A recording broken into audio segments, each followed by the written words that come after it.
My phone rang. Hello, cousin, hello? What's wrong? Why are you crying? Oh, Ali, my son, Ezzedine. I can't hear you. The kids around me are screaming. What about him? The army shot him in his head. People told me he's at Al-Shifa Hospital in the operating room on the 2nd floor.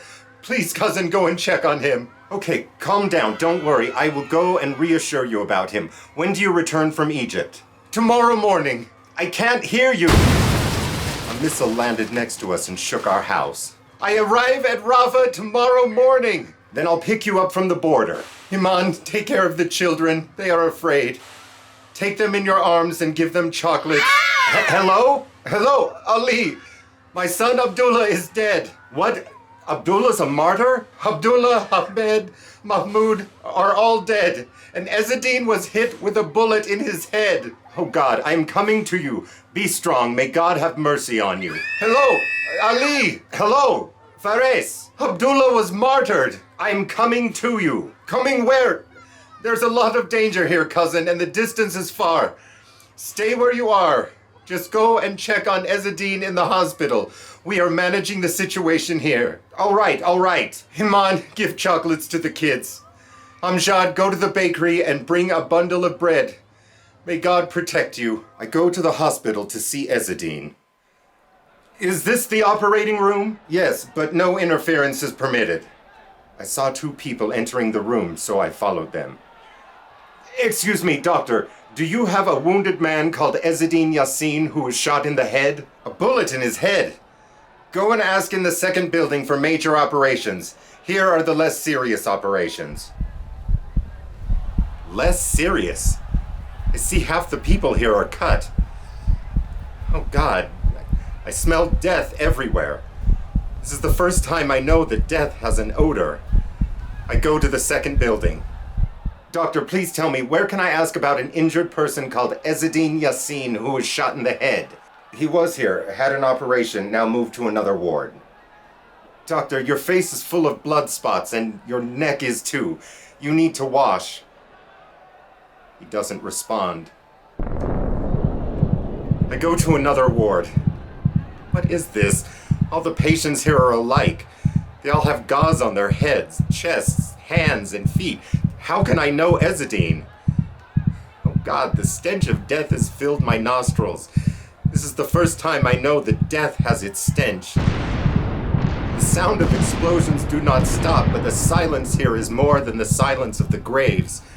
Where can I look for you, Ez?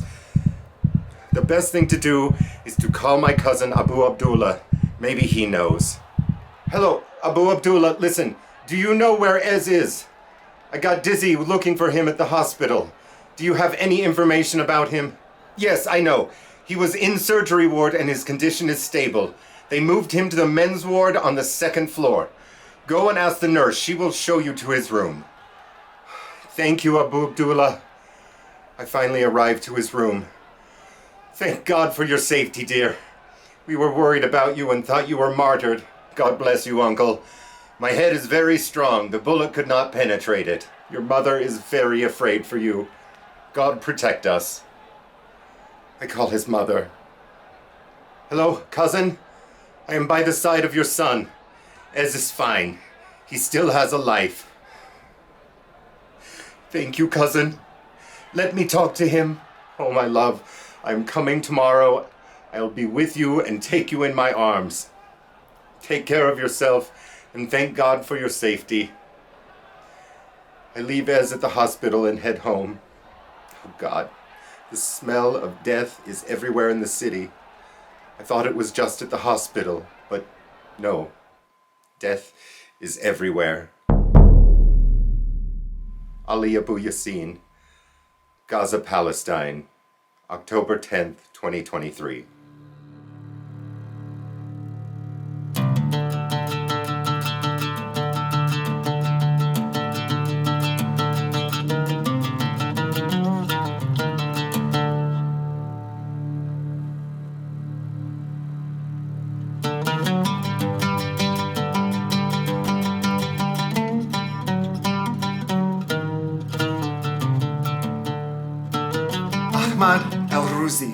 Born 1993, age 17, Al-Huwaida Street, Before the war, I used to feel that Hassa was my second mother.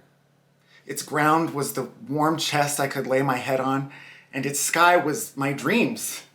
Without limits, the sea would wash away my worries. But today I feel it's an exile. I stopped feeling it's the city of my dreams. In the war, the main electricity pole was hit by a huge rocket. All my uncles were at home with us and the electricity went out, but there was another line working near to the house. I went to our neighbor and asked him for an extension so we could connect to the second line. And once we were connected and our house was lit, he came to take the extension back. We had a huge fight. In war, everyone thinks about themselves. During the war, a lot of people had 20 bags of flour and never had a shortage of gas, whilst others didn't have a piece of bread. They were asking their neighbors for bread and they wouldn't give them any. Most people locked up their things under lock and key and decided not to give anything to anyone. But others were good and helpful. Back to our topic. We didn't agree to return the connection to him, even though it was his extension that we were using. And for the first time, I realized how bad we can be. We were punished on the spot. The house next to ours was bombed and split in 2 pieces, and half of it fell on us. We left the connection and electricity and everything and ran away to my uncle's house next to the municipal park. My uncle's house is close to a government building, and in the evening people started saying that building would be bombed. And if it was bombed, my uncle's house might disappear from existence. We sat there not knowing what to do or where to go, and my dad kept reassuring us, "Don't worry, don't be scared, nothing will happen." We stayed like that until midnight.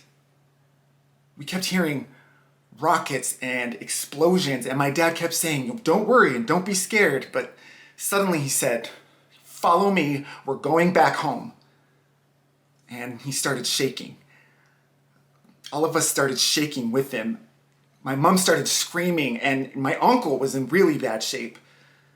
Anyway, all of us ran away in the middle of the night with my uncle's family. We ran home. Couldn't believe it when we got home. Until today, I don't remember where we slept or how. The important thing was that we were away from that building.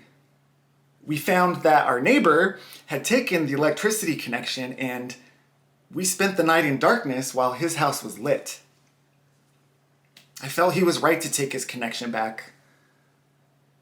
After that, my dad got a connection complex. He bought 3 electric cables and 6 gas bottles, 2 electric pans, 20 neon lights, and 20 packs of candles, 6 packs of cans, 10 packs of wires, 6 flashlights, and 2 boxes of batteries. We're living in war, and we have to be careful till things get better. I got a complex worse than all others. It's as though I was generous before the war, or maybe I just didn't know the value of things, but I couldn't imagine that there would be a day where I couldn't find a drink of water or a piece of bread.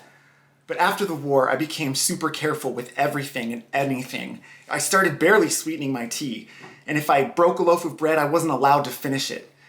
I lost my appetite for food and became really economical. My dad always says, "Ahmad always has his pocket money." Of course, because I take it and save it in case there's another war. I feel like I'm married with 10 kids. I'm scared of life, of everything, of the smallest things. You're always worried. I feel that all of Hassa is sitting on moving sands. Any madness you can imagine can happen in a second in this place. And a lot of dreams may come true too. It's a strange city with no logic. China is now 1/3 of the world, and they all work but can barely make enough shoes and shirts for Hassa. Hassa consumes everything, and the world attacks it, but it keeps pretending nothing is wrong. Actually, Hassa is full of poverty, and there are people who pick their food from the garbage. The tragedy is that things keep getting worse. And the biggest tragedy is that there's nothing to stop that happening. Every pit has a bottom, except Hassa. I dream of living one day in freedom. And I don't think that's a big dream, but it's hard to come true. My dream is also to end the Palestinian division, which is giving us schizophrenia. I'm tired of thinking, but I can't stop it. But we have to plead. And God will provide. And to you folks, goodbye.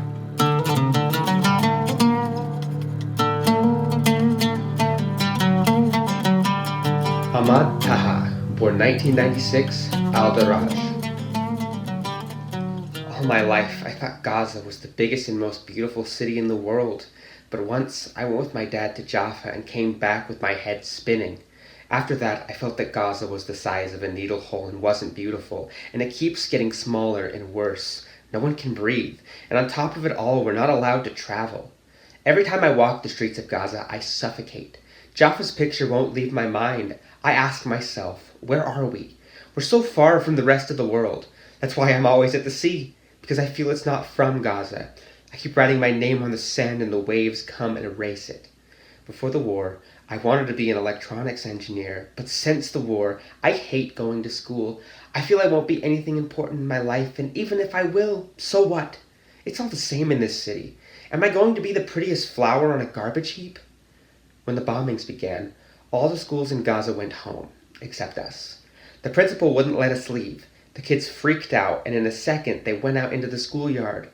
The weird thing is that I'm in the Zaytune school, the one near the Ministry of Passports, which got hit first. With the first hit, a piece of a rocket flew onto the biggest tree in the school and sliced it in two like a sugar cane. As soon as we saw that, no one stayed in school. Students, teachers, the principal, we fled for our lives. I thought that the only martyr that I would see in the war is the tree, but as soon as I got home, there were 4 martyrs in our street, as though waiting for me to say goodbye to them. When I was done with that, 3 more martyrs from the same family in our street arrived.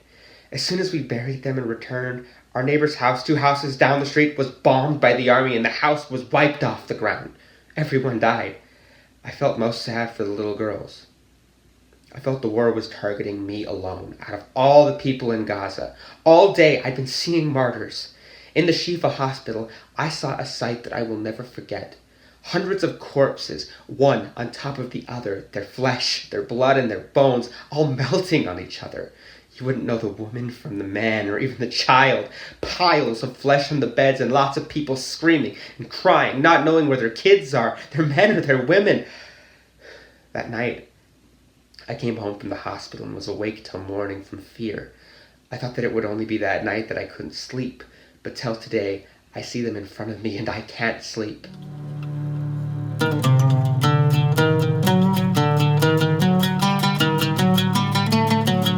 Ashtar Theatre, born 1994, Aloueda Street.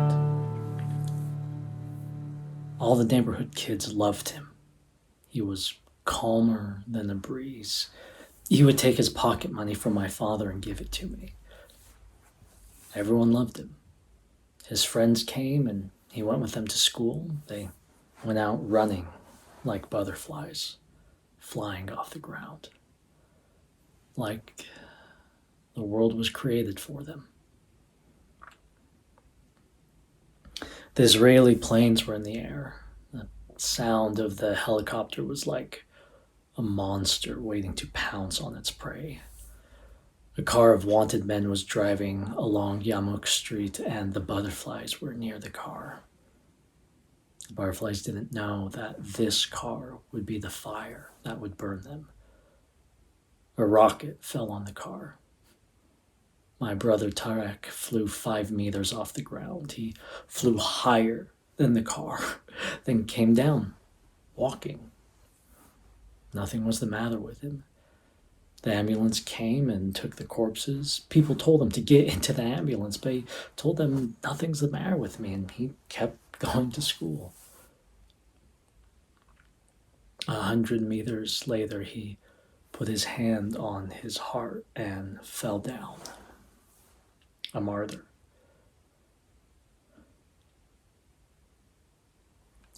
I was in the street waiting for the school bus, and my sister told me to go see what's going on. I did, but I didn't see Tarek, and I went on to school.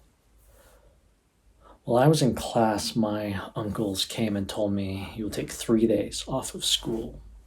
I didn't suspect anything. We got in the car.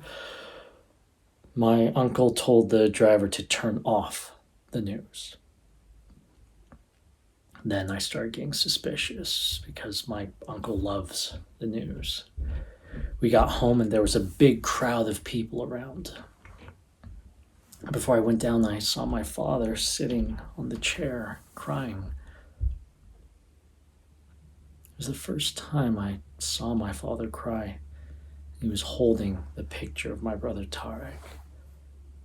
I asked him, "Dad, was my brother martyred?" He said, "God have mercy on his soul." The ambulance brought him home from the hospital. We all ran to him to say goodbye. He was sleeping like an angel with the book that he'd been carrying still in his hands. My father refused to let us go with him to the cemetery, but I got in the car and went and said goodbye to him and read the Fatiha prayer on his grave. I kept going for 3 months every day to sit at his grave and talk to him. At night I stare at his picture in the room with the hero martyr Tarek written on it. Since my brother was martyred, I got used to sleeping in the bed alone. We used to sleep one on top of the other, legs on top of heads. Sometimes it felt like all of our limbs were jumbled together. But today, I have a bed by myself. I'll never forget my brother.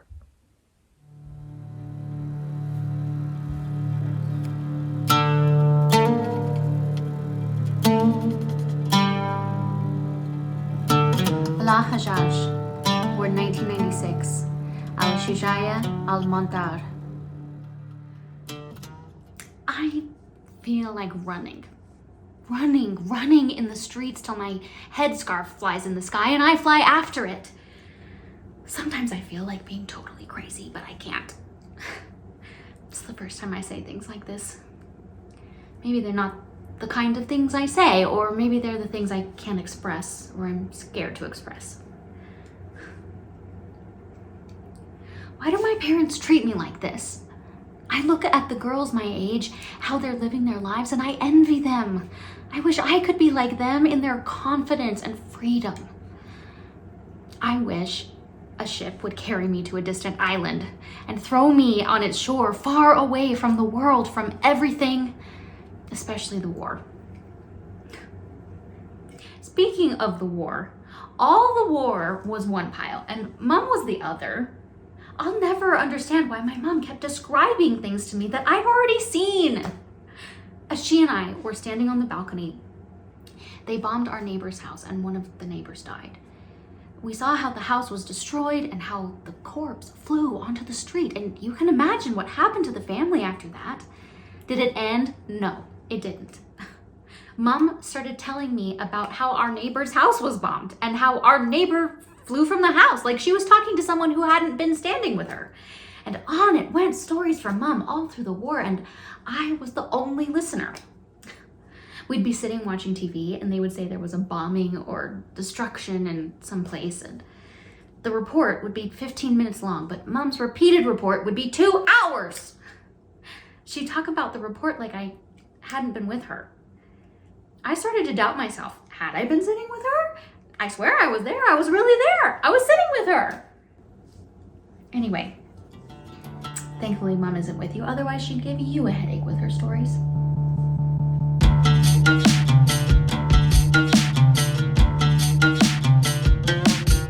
Amani Ashorafa, born 1992, Al-Ramal. Gaza is a plane carrying people and traveling towards the unknown, landing neither in heaven nor in hell. No one knows when it will land, and many people stay suspended like that for twice my lifetime. All days here are the same. And that is the simplest thing. Dreams and wishes are hard to make true in Gaza, especially if they're like mine. To be an artist, singing, dancing, and playing music. In Gaza, the only music is that of death, dancing on wounds. If I go abroad and study directing, how will society look at me? Will my country be as it is now, or even worse? Everything for me is foggy, unclear. Like the people's faces at the Ferris market, and the day the war began. The first hit was at the Ministry of Passports. My friends and I came out of an exam. It was the first day of first-term exams. We sat in front of the school gate, talking, waiting for the rest of our friends so that we could walk home together. Suddenly, there was a series of explosions. I felt like I was going to die. We ran away, and I was really scared. I saw the women running, screaming, and beating their faces. I had no idea what was going on. I felt that I couldn't stand on my legs, and the world started spinning. I fainted and stopped feeling anything. Then I woke up to my friend's voice shouting, "Amani, for God's sake, wake up!" When I woke up, I started crying, not know where to go or what to do. An older girl helped me and took me home. As soon as I arrived, my mother took me in her arms. I was very tired, but at that moment I rested. I needed to fall into someone's arms. The hardest thing to feel is that your moment of death is near. The war was a black ghost that covered Gaza's day and night. It imposed its hell on people, on earth and sky, and in the air that we breathe. After the war, I had a breakdown. A big, wild wave overtook my soul. I was thinking I wouldn't be able to come out from under it. But it was like a hand extended to me through the theater. A rubber ring that pulled me out from under the wave. Today, I feel a comfort that I haven't felt in a long time. I hope I can always feel like this.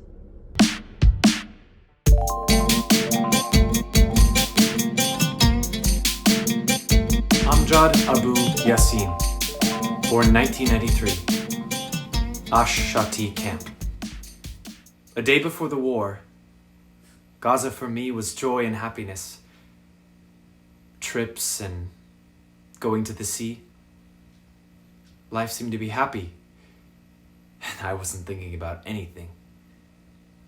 I had one dream, that Gaza would develop in art and sports. I felt that everything was fine except for these two things. But it turned out nothing was fine. No art, sports, health, or safety. It's all the same. Gaza stopped being the city of my dreams because my dream is to be an actor. Am I going to be an actor for 20 people in Gaza and wait till the border opens?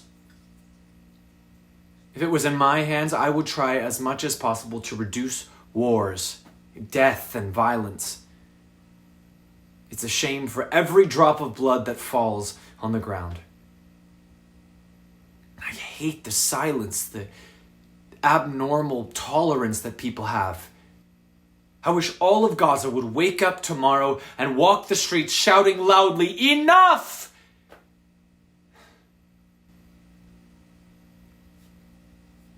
When the war started, I was playing football, and the atmosphere was strange. The sky was red. Suddenly, we heard the sound of a plane. I'd never heard a sound like that. We were all scared and laying on the ground waiting for death. After that, we heard the sound of a loud explosion just meters away from us.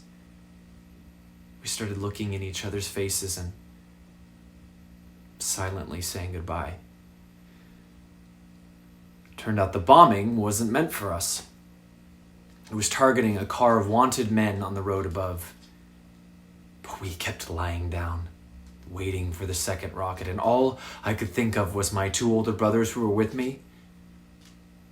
I was more afraid for them than for myself. I think they also felt the same way. I carried my sports shorts and I ran away from the field. As I ran, I stepped on a piece of shrapnel. I took it out of my leg and I went out onto the streets and saw them. There were 3 martyrs and you couldn't make out their features. The first one's legs were on fire, and he was looking at me and I at him. Among everyone there, he was warning me about something I didn't understand. It was then that I knew he was warning me about a car coming fast towards us. Then I knew the real meaning of death. And instead of 3 martyrs,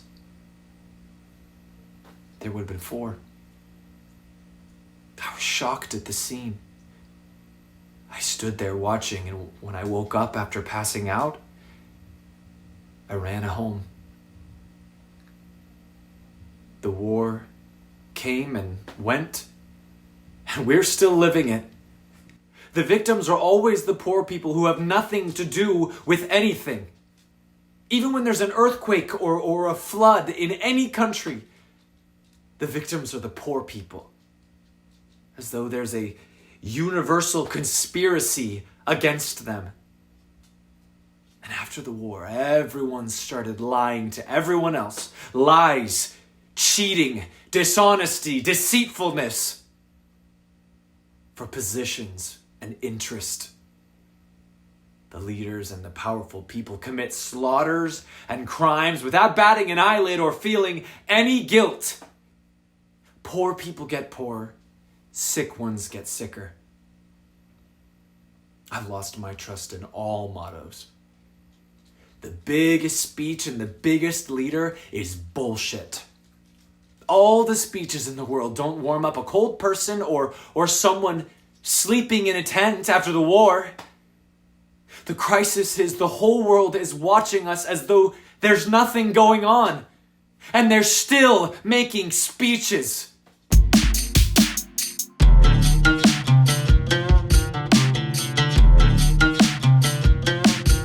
Anas Abu Aida, born 1995, Ash Sheikh Radwan.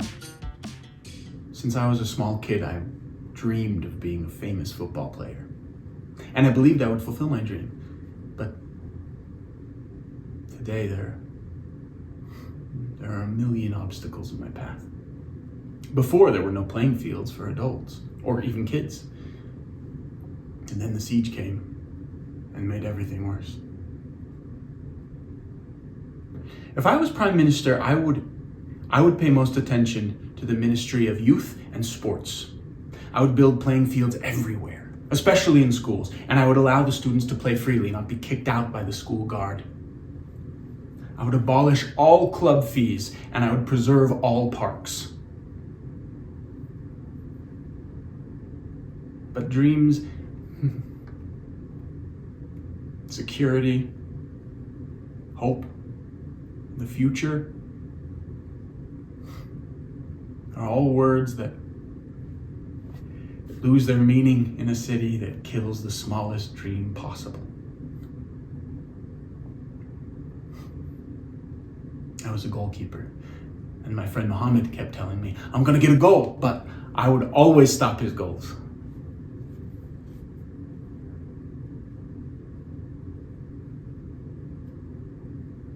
On the 7th, January 2009, that day in the war, I was sitting at the front door of our house, and it was foggy, And someone came to tell me, your friend, Muhammad, was martyred. Of course, I didn't believe it. I went looking for my friend. And I was really scared of the idea of death. I got to the mosque and I saw my closest friend in the world, Muhammad,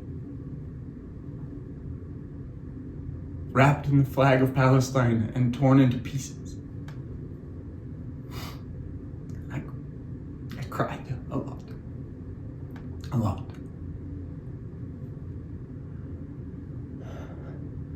And I was sad because I couldn't hold him and kiss him. And I started holding him.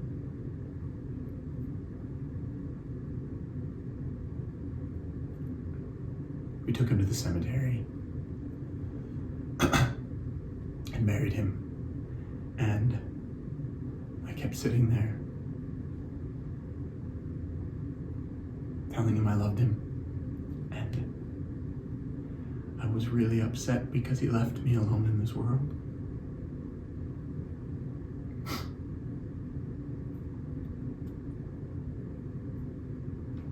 As I left the cemetery, there was heavy bombing. I felt that the angel of death was following me, wouldn't leave me alone. But thank God I'm still alive.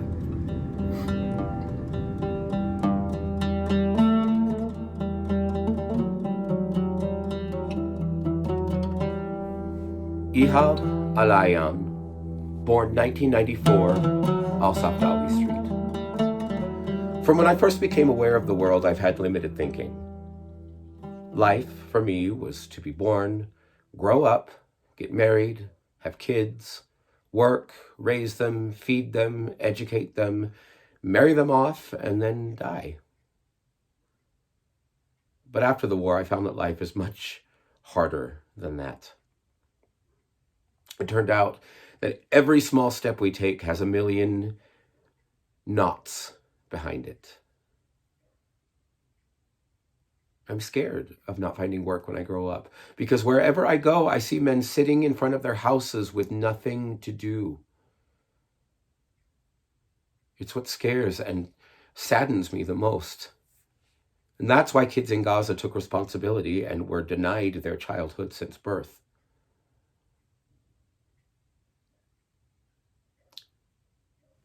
My mother always used to say, Ihab is the best one of my kids, because I was always at home, never had any problems. When the war started, my father locked us up at home because of how scared he was for us. 2 hours later, I was bored. I went out to walk around our house. But this time the walk was different. I was afraid to walk near the cars in case they were bombed. And all the time I kept looking up at the sky in case a plane would come and bomb me without me knowing. I was terrified, even though the Safdawi district didn't see a lot of activity. I went back home running as though from something terrifying and stayed at home till the war was over. After the war, my life changed a lot. My relationship with people and the neighbors improved. I became known to the men of the neighborhood. I started playing checkers with the old people. I started spending all my time outside the house. Can't stay inside for a minute. And my mother stopped saying, Ihab is the best one of my kids. I discovered that I didn't exist before the war. But after the war, here I am. God protect me. In the city, breathing its air, singing, dancing, and crying with it. And life is rolling onwards.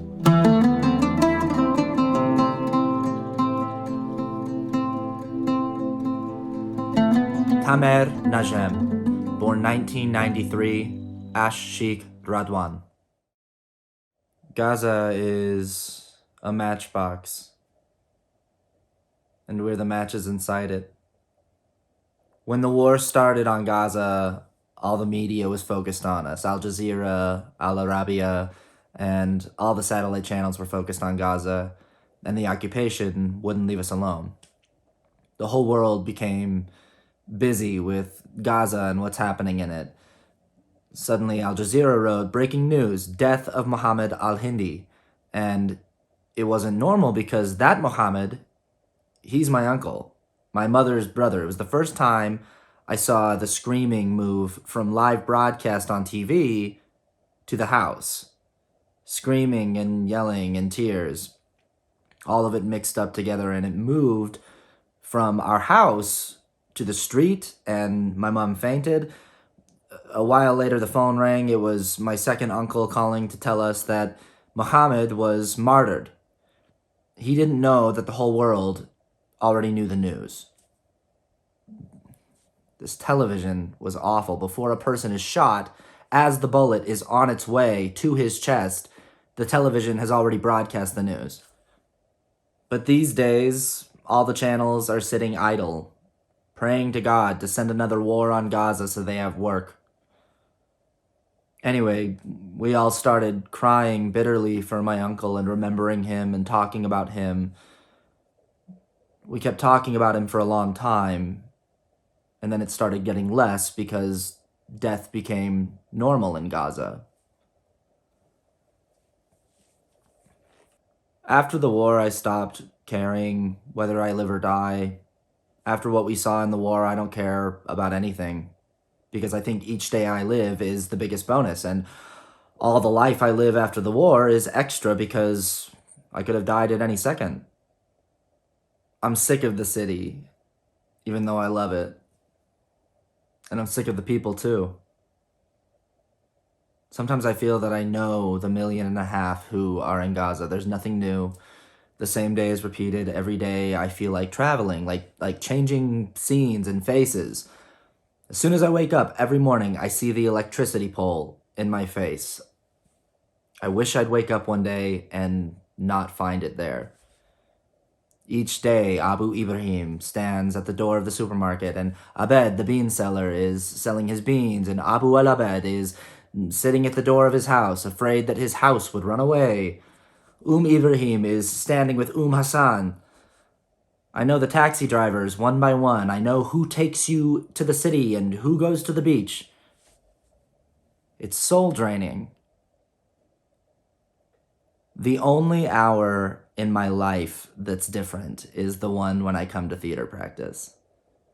It became my work and mission.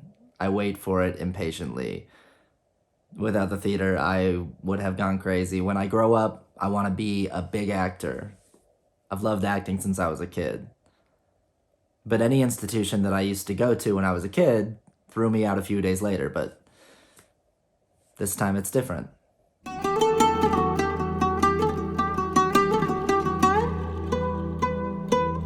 Taima Okasha, born 1997, Atufa. Macaroni, mujadara, noodles, and cans of all shapes and colors, made in Morocco, China, Sri Lanka, Pakistan, Somalia. And the date of expiry doesn't matter. In the war, all the streets were filled with empty cans. A lot of kids wounded their legs on the empty cans. The occupation was leading a war on us in the earth and sky, and we had declared a vicious war on food. We used to eat 100 times a day. Whenever we opened our eyes from 6 in the morning till the next day, 6 in the morning, we'd be eating. I thought only our house was like that, but when I asked, they told me all Gaza went crazy for food. I thought the state of war and scenes of martyrs and destruction would affect people's appetite for food, but it seems that the state of fear, horror, and worry makes people more hungry, and they eat more. It could also be that the whole family was at our place, especially the girls. They competed on who could make tastier food, and my poor father couldn't keep up, carrying bags of food of all shapes and colors. The food we ate in 20 days of war was enough for a year. And the problem was, every time I said, I don't want to eat, I ate more. When I grow up, I want to be a journalist or a lawyer or a prime minister. A journalist so I could photograph the beauty and simplicity in Gaza, because I love it. I love its salt and air, and I can't imagine living anywhere else. A lawyer so I could defend all the deprived and mistreated people in the city, because I don't like seeing anyone suffer in it. And I wish I could be the prime minister so I could force law and order on the city, because that's where the solution begins.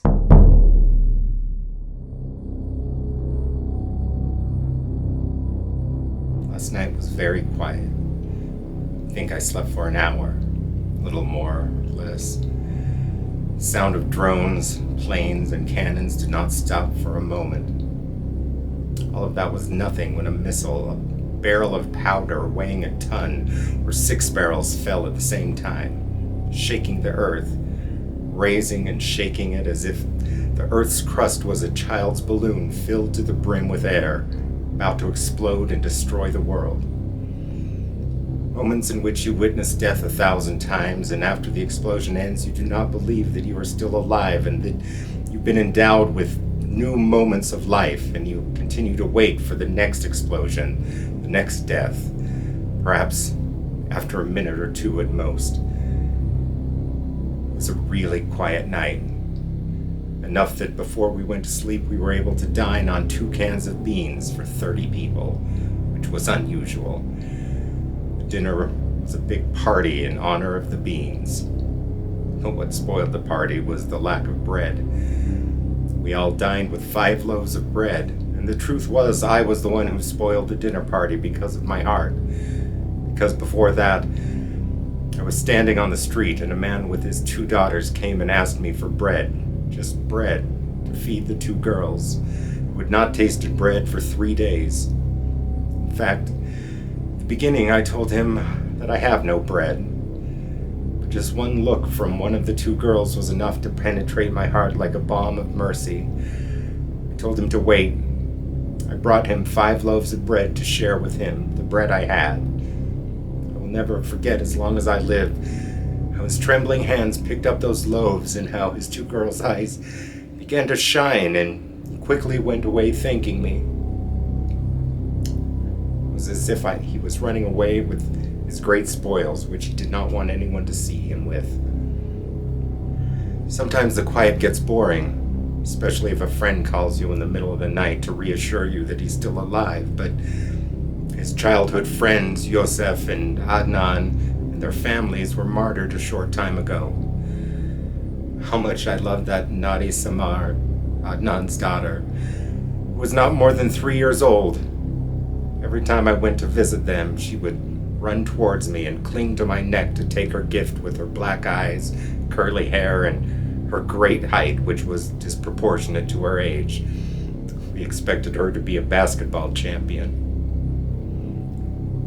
A really special night. I had barely hung up the phone and did not know how my tears had betrayed me.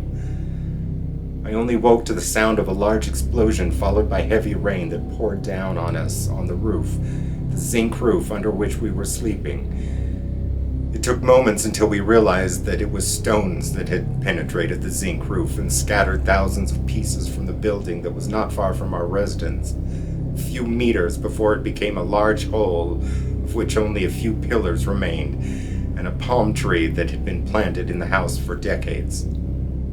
It remained miraculously steadfast, as if it refused to die in order to remain a witness to what had happened. But many of the dates that it was holding in its bosom fell. What a deadly calm. I heard the broadcaster on Al Jazeera saying that the night was the worst since the beginning of the war, because the calm did not stop for a minute. My nerves were almost shattered from the intensity of the calm. These shells and missiles were made to frighten us. You can't help but be afraid. How can I write in the midst of all this terrifying calm? This is not consistent with the human soul, because I could die at any moment and that would not be a disaster. I sat down to write as if nothing is happening around me. Yes, around me, because the ground keeps shaking, and the smell of gunpowder fills my nostrils and smoke fills my mouth. Home from time to time, and the explosions do not stop. It seems that I've gone crazy. I think so. Or I am dead. I will resist until the last letter and convey my voice to the world. The noisy world that I do not wish for it a quietness like ours. Enjoy your noise. When you watch our news, turn your faces away from us or change the channel for fear that we disturb you. I wish you a good sleep. October 10th, 2023, Ali Abu Yassin.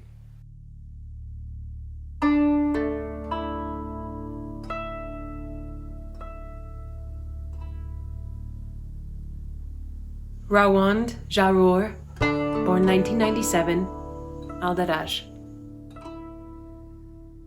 Relax, girls. Don't be scared. This is just the sound of aimless shooting. That's what our teacher said as soon as the bombing started. After a while, her mobile phone rang and she spoke a few words only. 120 martyrs? She smashed her mobile onto the floor and told us, "Go home, all of you." As soon as we went out into the yard, we saw our parents. Some of them in pajamas, some of them in their undershirts, and some barefoot. We were very scared. My two sisters and I kept waiting for Dad, but it was really late. So we decided to go home by ourselves, even though it's a long way. On the way, I saw something for the very first time. A martyr being carried on a coffin wrapped in the flag of Palestine, with banners around him and people crying. But the weird thing is that the funeral barely had 30 people in it. The funerals of martyrs usually have thousands. Then I felt that there was really some big catastrophe going on in the country. I got scared for Dad. I didn't want him to come get us because I was scared he'd be hit by a rocket. I was also scared of dying, and I didn't want to die now because it would be a catastrophe if I died and no one came to my funeral. I started running home, and people were running around us like it was doomsday. No one knew where they were going because the sound of rockets didn't stop. Every few seconds, a rocket would fall and shake the ground. I felt that the streets were not the same streets, nor were the people the same people. Strange sights, strange sounds and smells. After the war, a lot of things changed inside of me. I started hating going to the bathroom. From the second I go in, I can't wait to come running out because all the time in the war I was afraid they'd hit a rocket on our house and I am in the bathroom. In there, one would be in great focus and you know the rest. I also started hating the morning line at school. When the war started, I was in the line. That's why today I feel that the minutes in the line are hours of fear and worry. All school for me in one pile and the line is another. I started having terrifying dreams. All night, I have a conflict within myself between desire to sleep and fear of nightmares. Sleep became a monster hiding in my eyelids. I stay like that till morning. I don't know when I slept and when I woke up. I want to become an actress. And this is a hard dream to fulfill in Gaza, especially for girls. I tell myself it's a shame for people in Gaza to be deprived of my talent because I could become an important actress. But if they don't want me, to hell with them. I'll go to any country and act there. Gazans are deprived of everything anyway. It doesn't stop at theater. Sometimes I think people in Gaza barely find food. How are they going to go to the theater? You know, I wish I could live in a civil, democratic society with peace and 20 cinemas and keep watching movies and flying in my imagination and dreaming.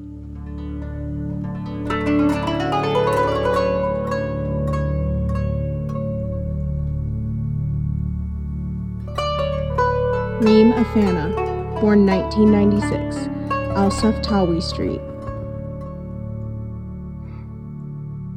When I was young, I used to feel that I was the happiest child in the world. But the more I grow and the more my mind grows, the more my worry grows because I start to understand the things I did not. I started to know the meaning of a deprived child. The thing that upsets me and makes me cry the most are children's tears. All children in the world, regardless of their nationality, race, or religion. When I grow up, I want to be a pediatrician. And that's the hope that gives me a big push in life. Even though I'm fed up, bored, and sad because Gaza doesn't have any life anymore. Yesterday, I was sitting in school and I heard the sounds of planes. I got really scared because I wanted to run away. I remembered the war. The scenes of war won't leave my mind. On the third day of the war, my family was sitting together, talking about what was happening in the war, and my grandmother was reassuring us that we wouldn't be scared. We were actually calmed, even though the sounds of rockets didn't stop. My grandmother's warm voice was calling us. The phone rang. The lines were never caught in the wars, so when we heard the sound of a phone, we were happy. Hello? Yes. This is the Israeli Defense Army. You have 5 minutes to clear the house. It's for your own benefit. You have been warned. I couldn't stand on my own legs anymore. Everyone in the house started yelling. My grandmother was the first one to run away. It was the first time I'd seen her going so fast. My dad held me and my sisters and told us not to be scared. He was pulling me to leave, but I was going to die if I didn't take my teddy bear with me. I felt that I would betray him if I left him under the bombing. I escaped from my dad's hands and ran to the bear and took him in my arms and left. We all got far away from the house and we sat down to wait for the 5 minutes. They were the longest 5 minutes in history. They became 10. We felt like we were waiting years. It was in a whirlwind. The thoughts and the dreams were thrashing about in my head, and the world was spinning. I felt that the dream of being a doctor was very, very far away. I held the bear and remembered myself when I was small, how I was always laughing. I wanted to go back to being small and stay small. I don't want to grow up, but the thing that calmed me was the love of people who didn't leave us for 1 minute. Gaza is full of love.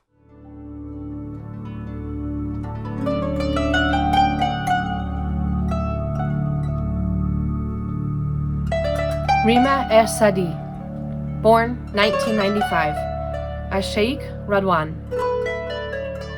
I was 9 years old when we returned from the Emirates. It was the first time I visit Gaza. The car was moving along the street, and I was looking out from the window. I didn't like anything in the city. When we stood at a traffic light, a lot of kids came up to the car selling gum and biscuits. Then I hated myself and wanted to go back to the Emirates. Since then, I have lived in Gaza and will not leave it even if they give me a choice between it and Paris. Because I discovered that the love inside is enough for the whole world, and that places are in their people, not in their buildings or views. Mom always talked to me about Gaza when we were in the Emirates. I liked it before I saw it. But once I lived in it, I liked it more.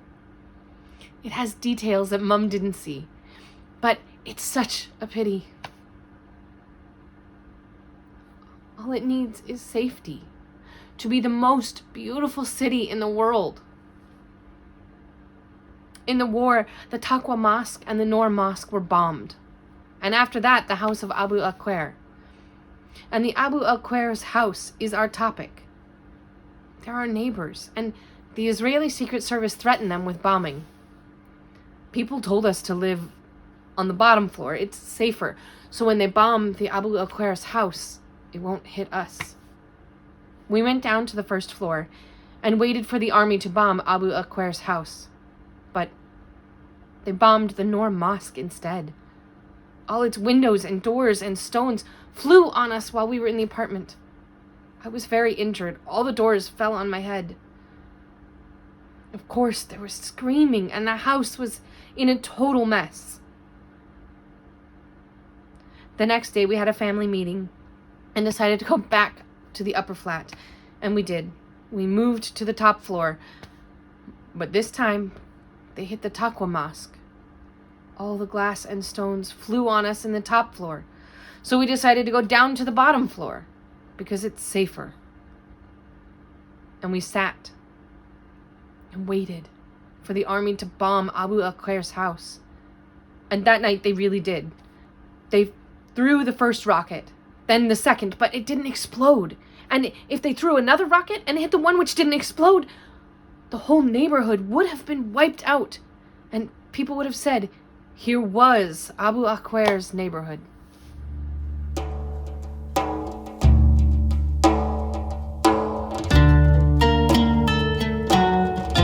Riham Hajjaj, born 1996, Al-Shujaiya, Al-Mantar. Hello, my name is Riham, and my dad's name is Faraj. And the thing we love most in life is chickens. So much that we want people to call us Abu Dajjaj, father of the chickens. We love chickens so much that we made 3 farms. I want to tell you what happened with us in the war.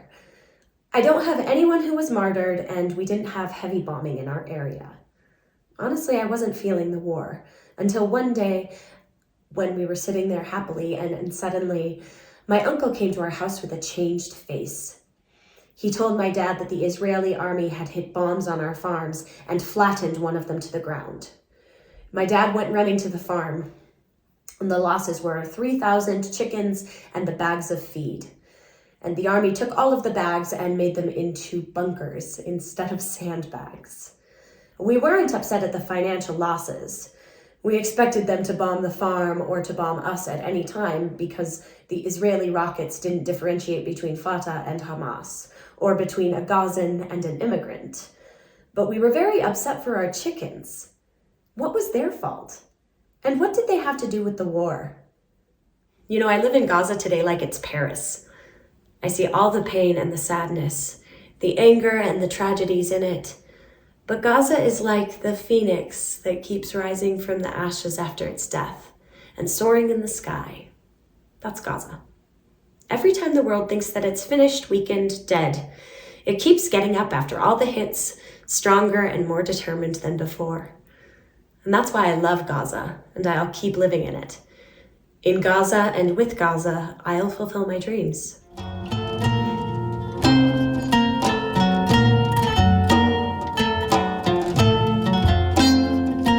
Sami El Gerjawi, born 1994, at Tufa. The hour that I hate most in the day is 12, noon. Every time the exams start, I feel that the war will start again. I can't answer any of the exam questions, and thoughts keep floating around in my head till I'm sick of them. I ask myself, is what's happening to me normal, or am I sick? People say the Sea of Gaza washes all pains, but my pain is bigger than the sea. Because the last time I was at the sea, I was with my friend. We swam, played, and had fun, but now I can't go to the sea anymore. The Talatini Street is near the petrol station, and petrol was dear to people and expensive. It was a big deal to have a liter of petrol. There was a war going on, and people were afraid to buy anything. My dad sent me to buy petrol. After I bought it, I went to the house of my friend Zaki, who lives near the station. I was missing him a lot and hadn't seen him for more than 10 days. I got to his house and I was in a hurry because my dad wanted me to return quickly with the petrol. I went inside their house without knocking the door. His mom considers me like her son and me too. I said hello to her and to my friend, hugged him and kissed him, said hello to his brothers and quickly left. When there were 20 meters between me and their house, I heard the loud sound of a plane, and after the sound of a rocket falling on my friend's house. People started screaming that the house was bombed. I couldn't believe it. I looked back at my friend's house and saw fire and smoke coming out of it. I'd never seen anything like that. I went back running to our house. When I got there, my dad told me, "Your friend died." No, he didn't. Everyone started telling me, "Your friend Zaki died," and I didn't believe them. That's why I didn't go to the funeral, or the hospital, or the cemetery, because Zaki did not die. I always talked about him at night. Well, not exactly to him, to his photo. I'm very upset with him because he doesn't come visit me, and I also stopped visiting him at home. I'm sure he is not dead, and for sure there will come a day when we meet. Then I'll blame him because I miss him so much. I have another friend living in Russia. He always tells me about Russia and the freedom and safety that he lives in. I feel like I'm not living. I start wishing that I would dive in the sea and keep diving and diving till I come out and find myself in Russia.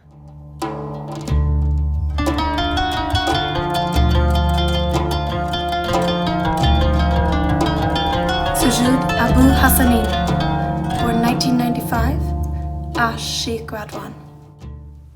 What I love most in Gaza is people's kindness and simplicity, and what I hate most is the political party fanaticism. Sometimes I feel that there's a contradiction between all this love and kindness that people have and this evil that controls the surface. If it was in my hands, I'd solve the problem of the Palestinian division tomorrow. In the war, they assassinated a big Hamas leader. All the media in the world covered the incident, but the whole world was in one valley and we were in the other. Because Modi and Saluma, my young brothers, and Dad had gone to our land that's next to the Hamas leader. We called them 1,000 times, and as usual, the Jawal mobile lines wouldn't go through, which stressed us out even more. Mom started pacing the balcony like a small bird from whom they've taken her children. She imagined that the balcony would somehow rescue Modi and Saluma and Dad. I was really stressed. I started crying, and I went down to my aunt, and my aunt started soothing me. She lied to me and told me that she had called them and spoken to them. I knew that she hadn't talked to them, but she was holding me and crying, and I was crying too. And when I went up to her house, I saw that Mom was still pacing the balcony. I forgot to tell you that Modi and Saluma are 5 and 7 years old. They used to sleep in my arms, and my soul was connected to them. I felt at the time that my soul was going to escape and I would die. And honestly, only then I felt that there was a war on Gaza, because I was busy with the computer all the time, and that day was the first time I lived the war. An hour later, there was knocking on the door of our house, and Dad came back with Modi and Saluma. And as much as I loved them, this was the first time I felt how much they were really dear to me, how much I couldn't bear to be parted from them. I put them on my lap, and I kissed them like it was the first time I'd held them. And Mom stopped pacing the balcony, and it was the first time I felt that she loved Dad like this. After the war, I started thinking, why are we like that, out of the whole world? They took our land and threw us out of our homes. And because we are defending ourselves, all this happens to us. There's no water, no electricity, no phones, no petrol. What are we to the world? Aren't we human?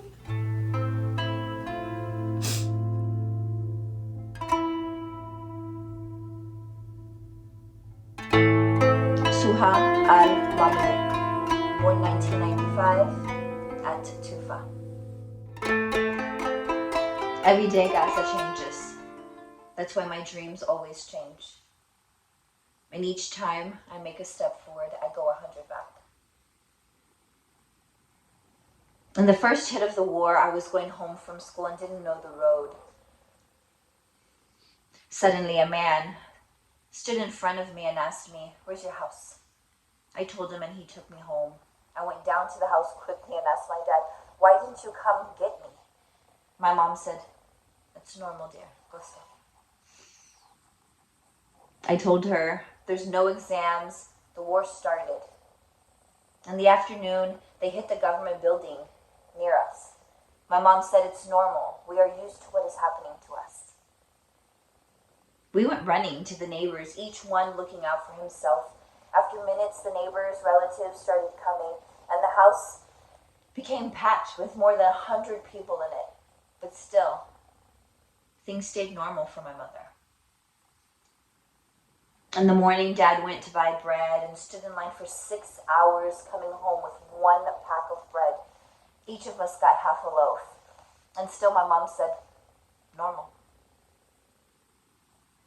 In the evening, my parents decided to go to the hospital and visit the injured, and I went with them.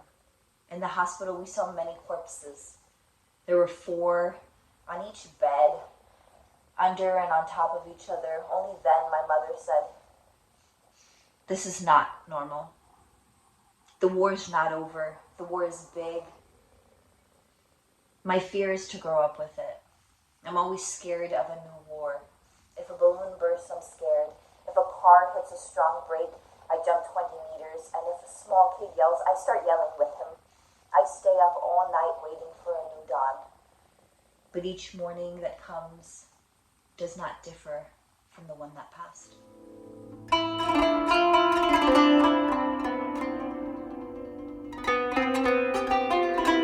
Ali Al-Hassani, born 1995, Al-Saftawi Street.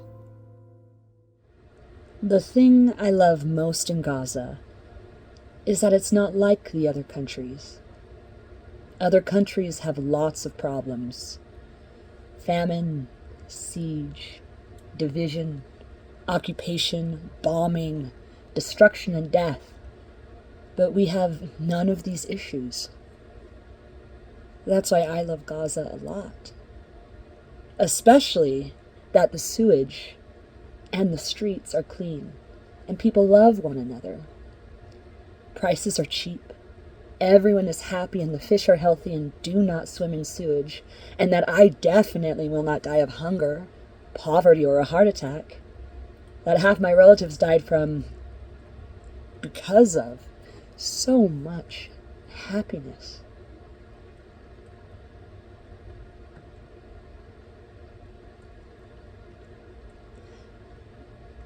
I want to tell you a big secret that I'm holding in my chest and hesitating to say since I started speaking. The secret is, I, my dear folks, am the reason for the war on Gaza. You might be surprised as to why. Because I never had a dream that didn't come true. One night before the war, I dreamed that the war started and our house was bombed, and I was the only survivor.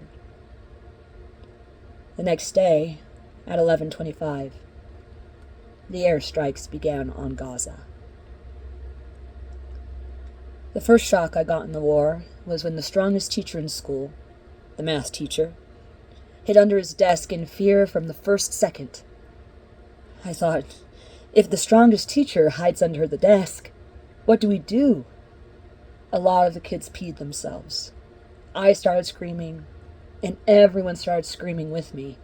I was screaming for our house that I was sure was destroyed and for my family that I was sure was martyred. I went out running in the street, wanting to rush home to my family, but I waited for 2 hours for a car to take me. And in the end, I went home walking. All the way, I was imagining our house destroyed and my family dead. I got home and found nothing was the matter.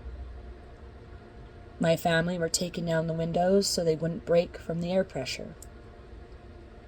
But till today, I'm scared they will bomb our house. That's why, and you can even ask my mom, I sleep with 3 mattresses under me so that when there's bombing, the mattresses will absorb the hits and nothing will happen to me. I hate dreaming, but dreams are not in our control. I think that Ali, that's me, before the war is different from Ali after the war, who is a new person that I'm trying to discover. Before the war, I didn't understand anything about politics. I didn't know the head of state from the prime minister. I never listened to the news, but today I became a political analyst. Al Jazeera in the morning, midday this evening, harvest of the day, harvest of the week. I started following all of these programs and discussing them. I started feeling that politics and news are very important in our life because they are what kills us and what gives us life. And also because I want to be the first to know when there's going to be another war.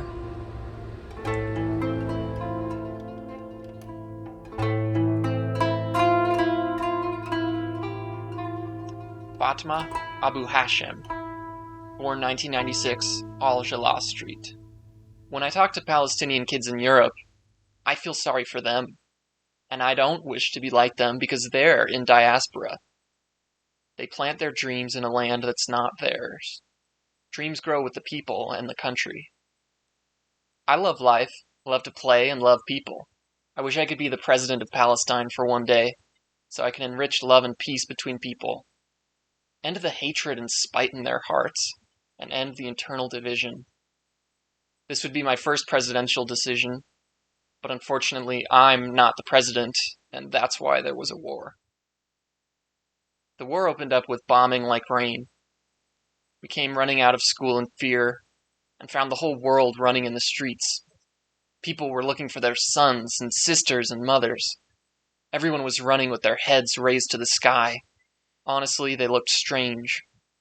I saw one of them from a distance wearing pajamas, barefoot and running. When I first saw her, I didn't recognize her, but when I got close to her, wow, that's my uncle's wife, the chic one who doesn't leave the house without looking top-notch. Then I was sure the war had started. It's been more than a year since we've been talking about the war. We lived it and continue to live it each day in detail. Because the TV, the phone, and the doorbell are all things that remind me of the war, and I don't like them.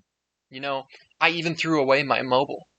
And I'm most scared of being alone. I think, what would I do if a war starts and I'm alone?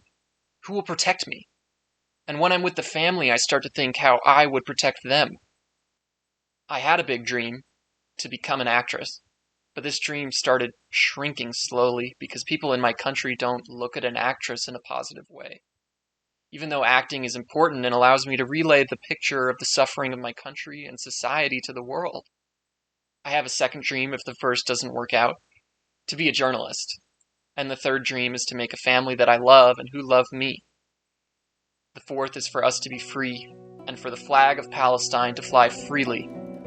And the fifth is to see people happy, without death, destruction, deprivation, or war. And the sixth and last is for me to finish this monologue, come down from the stage.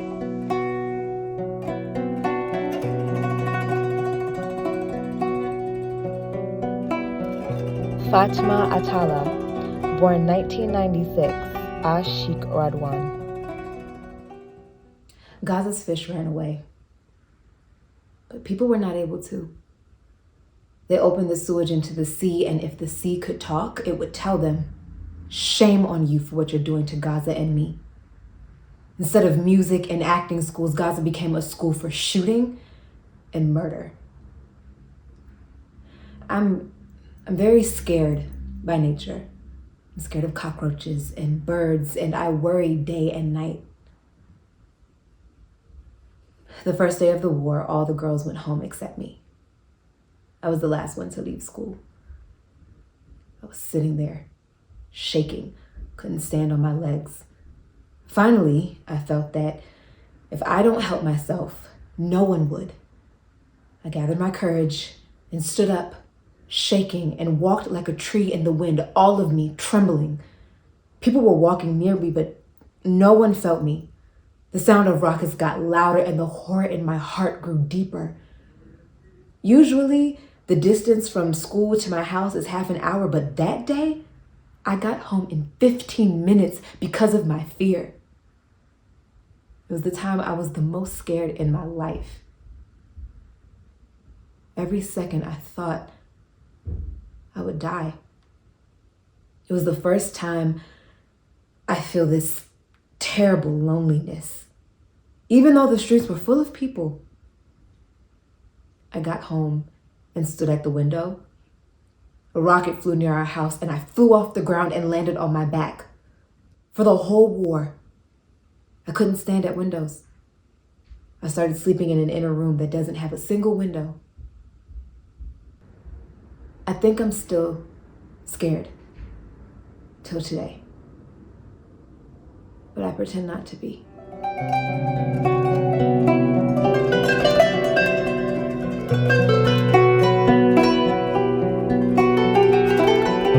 Mohammed El Amrani, born 1995. Al Shujaya, Al Mantar. Gaza.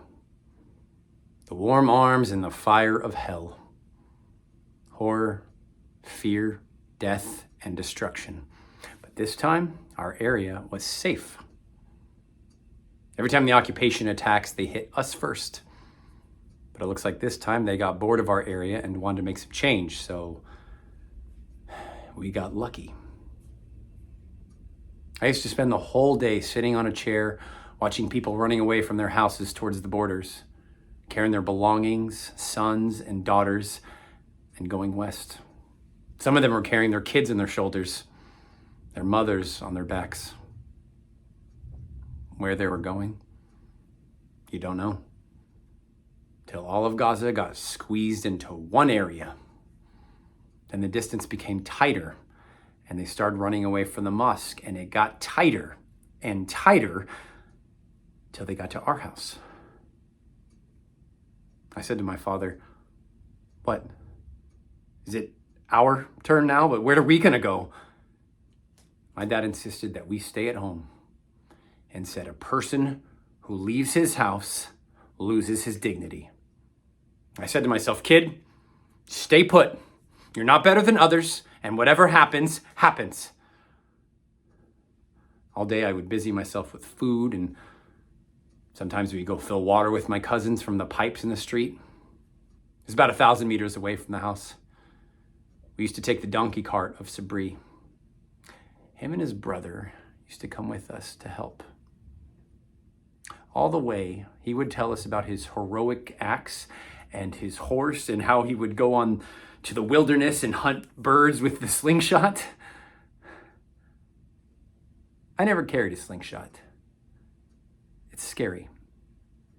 But the stories were nice. And in those days, entertaining despite our fear. We used to talk so as to lessen our fear from being in the streets.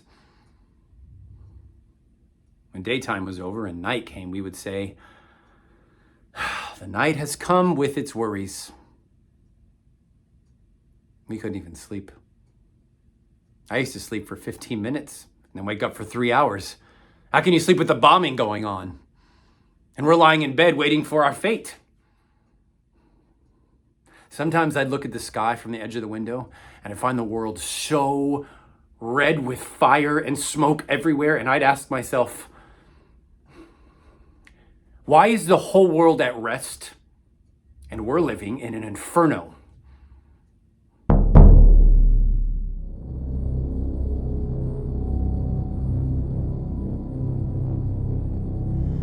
My friend, when I read your letter this morning asking me to write a word about Gaza, I usually answer you immediately.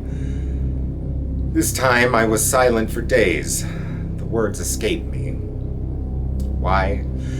Maybe because of the horror of what we are living. Because early this morning my family and I miraculously survived due to a crazy missile that destroyed our neighbor's house and threw all the rubbles onto our house.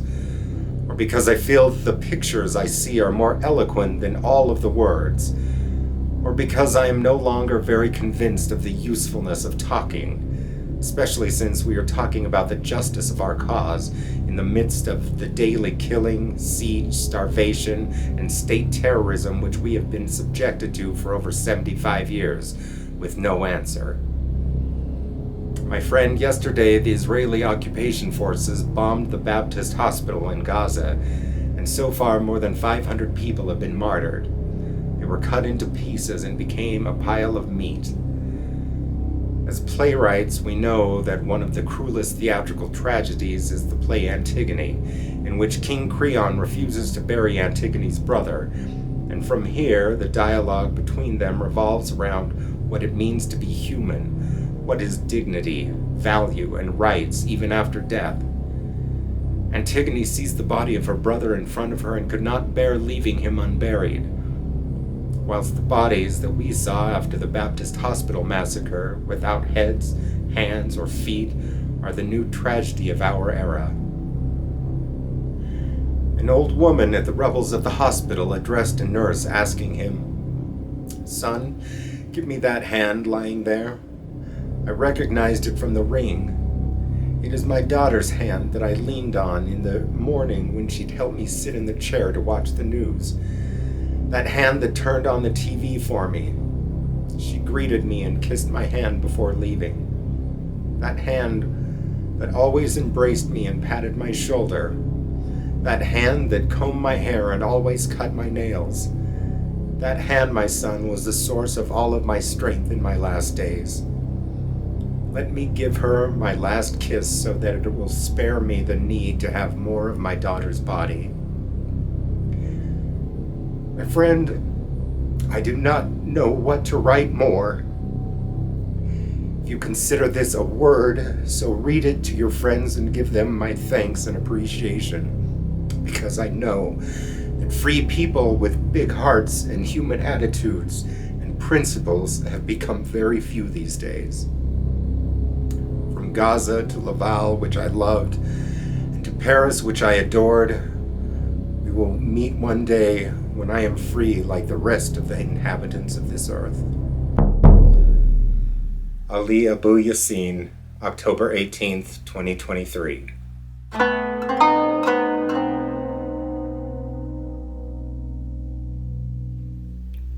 Mohammed Qasim, born 1995, Al-Saftawi Street. My grandmother and I were home alone. She was telling me stories about the days of our country. Funny stories and sad ones. But she never told me a complete story because she always had to go to the bathroom halfway through. My grandma spends half her time in the room and the other half in the bathroom. My parents came back at 10:30 at night and went to sleep straight away. I couldn't sleep. I was lying on my bed awake, writing my homework. Suddenly, I heard the noise of a distant explosion. I went to my parents' room and took the radio to hear the news. I woke my father up and told him, I heard the sound of a strong explosion. He said, "Be quiet and go to bed. It's just aimless shooting." Anyway, I went back to bed and the electricity was out. Suddenly, there was a huge explosion that shook my world. I pulled my blanket and covered my face and something fell on me. I raised the blanket off me with all my strength, and it was the frame of the window that had fallen on me. The blanket was full of glass, and our entire house was full of black smoke. It was the day they hit the workers' union, right next to our house. But that's not the point. The point is the stupid things that happened and which I can't find an explanation for. First, the world was on fire and we all felt we would die, but my grandmother was looking for her false teeth. She was afraid that when she died, people would find out she had no teeth. Like they didn't know already. Second, the house was full of smoke, but my father lit a cigarette and smoked. As if we needed more smoke. Third, my uncle called to make sure we were okay, and my father told him that we're all fine, thank God, but that all the windows of the house were broken except one. My uncle told him to break it, and my father did. And I don't know why I'm telling this story. All I know is that we're living in a cage. A prison.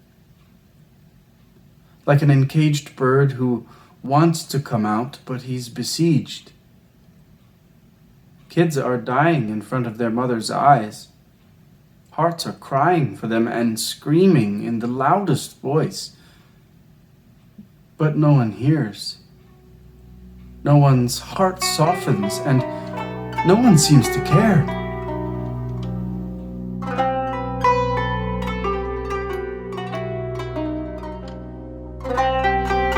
Mahmoud Abu Sha'ban, born 1996, Al Ramal. You're gonna call me crazy, nuts, cuckoo. Go ahead, I don't care. This doesn't matter to me anymore. In truth, what's happening with me is not normal. I mean, losing trust in my friends is normal. Lots of people have lost trust in others, but what's driving me crazy is that I've lost my trust in shop windows and cars, in police stations and suspicious areas. In my personal philosophy, all of Gaza is a suspicious area. To make a long story short, everything that was in the war, I'm scared of going near today. I don't know how to walk down the street. I'd be walking on the right and get scared, so I'd move to the left, but then I'd be scared, so I'd go back to the right and stay in that whirlwind. Where am I supposed to walk? In the middle of the street? See, on the first day of the war, I was in my brother's shop that sells computers and mobile phone accessories. Metal fell to the floor, and my brother told me to hang it up.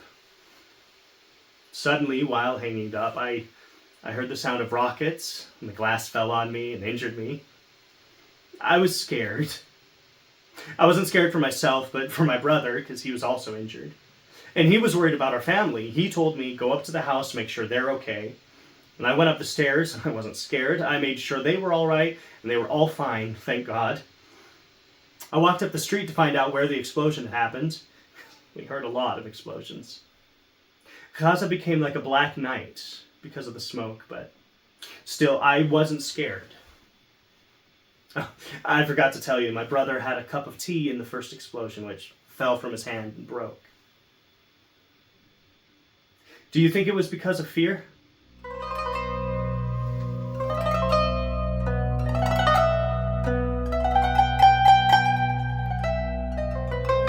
Mahmoud al-Alawi, born 1995, Ashtar Camp.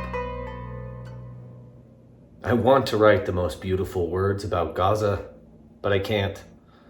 I can't not see the poverty, siege, and famine, especially when all Gaza City flooded into Al Arish and emptied it from all goods in 2 hours. I can't not see the deprivation in every house, the fear and sickness. What do you want me to say about Gaza? From when I became aware of it, I was sad about everything inside it, especially the kids and even the adults, youth, women, girls, animals, stones and trees. Everything in it is crying. I'm looking for nice words to say, and I can't find them. The sea is the only thing that helps me dream. When I stand on the shore, I imagine Cyprus, travel to Paris, fly to Rome, all while standing in the same spot. I go around the whole world, and in the end, I land on my bed in our house in the middle of the refugee camp. I go back to the reality of Gaza, the dirty market, the overflowing sewage, the carts, and what's on top of the carts, the suffocating smell, and the silent people who can't speak. When I look at the clock and it's 11:55, I start shaking and my heart beats faster. I feel that the war started again. Not only the clock scares me, everything that flies does. Even flies. I can't tell anyone about my fear so they don't call me a wimp or a sissy. I'm most scared for my older brothers. When a fly lands on any of them, I feel it's gonna kill them. I start shouting and I run away from the place. That's why I'm now escaping outside the house all the time, because of the many flies.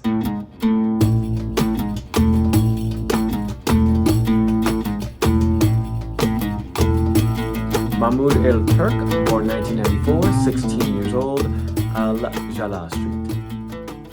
Before the war, I was a child. But after the war, I discovered I'm not a child anymore. And that Gaza, unlike all cities of the world, doesn't have children in it. When the war started, I was playing in the neighborhood and I found all the neighbors running away. I asked, "What's going on?" They told me the Israeli army told the neighbors that they will bomb their house. I went running home to tell my parents. In less than a minute, we ran away from the house.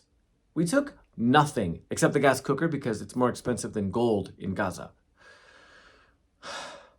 I felt then that I'd never go back home. We went to my grandfather's house. The next day, the Israeli intelligence called my grandfather's house and told them that they would bomb it. We ran out and went to my other grandfather, the father of my mother. There were 5 other families there, all my aunts. My cousins and I became good friends. We'd stay up all night and talk about the war. I was tired and scared and wanted to go home and sleep on my bed and pillow. 3 days later, they bombed our neighbor's house. After the bombing, all the inhabitants of the neighborhood returned to their houses, and I went back to my room. But I couldn't sleep anymore.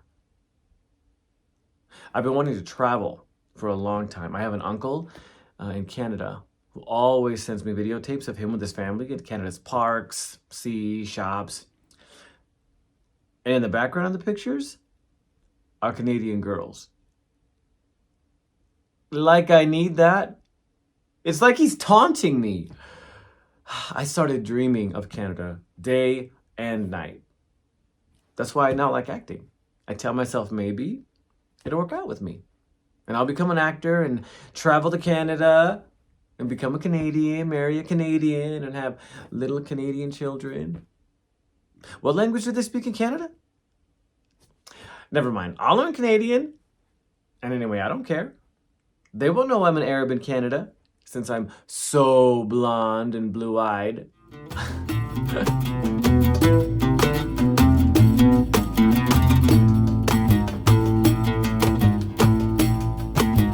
Mahmoud Afana, born 1995, Al Saftawi Street. If you want to call me a coward, do so. Because after the war, I don't answer any kid who swears at me or even hits me. I'm just sad. And I leave him and walk away. I wasn't always like this. A flying bird used to avoid me. Why did this happen to me? Because honestly, after I saw so many kids dying in the war, I started to feel that all of us are dying eventually. It's just a bit delayed. I said to myself, kid, you're a lot bigger than that. I started to feel 100 years old. The war ended on the ground. but it's still there in my head. I want to be like any child in this world. Not in the world, at least in Jerusalem. When I talk to my cousins who live in Jerusalem on the net, it feels like they're living their childhood and they don't think like me at all. I'm scared to tell them what I'm thinking so they don't think I'm weird. I pretend to be listening to them and I lie to them. They didn't live what we did in the war. My family and that of my uncle and grandfather went to live at my uncle Anand's place because it was far away from the war and a safe area, or so we thought. The next day there was bombing on the street next to my uncle's house and the wall behind the house collapsed. On the third day, my uncle, at whose house we were staying, went to buy fowl and falafel for breakfast. When he returned, he parked the car at the door of his house, and before he got down from the car, a rocket fell on him. The top half of his body fell into the asphalt, and when the ambulance came, they had to take the bottom half out of the car. Came and collected his top half in a plastic bag. Everyone started wailing and screaming, and my mother started asking God to bring him back safe. I don't know, was she lying to herself or to us? Of course my uncle didn't come back. And he wasn't coming back safe.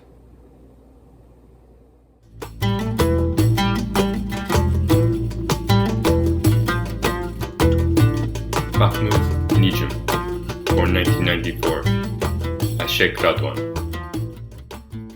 For the first time, the streets of Gaza were clean. There wasn't a paper or a cardboard. People were collecting the paper from the streets to use it for baking, because the electricity was disconnected. My mom didn't want to bake, so she asked me to bring bread from the oven. The queue at the oven stretched from Gaza to the West Bank.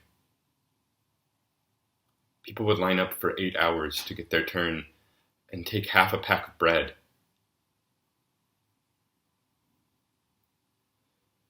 In seconds, a Palestinian rocket launcher was erected in the area, and in less than 1 second, the Israeli planes started bombing it. People began running in all directions, and the ambulances came. People started falling dead. Others were injured. I was in shock, and the people in the streets started telling me, "Thank God you're safe." Anyway, I went back home without the loaf of bread, and my mom yelled at me. But till today, she doesn't know why I didn't bring the bread.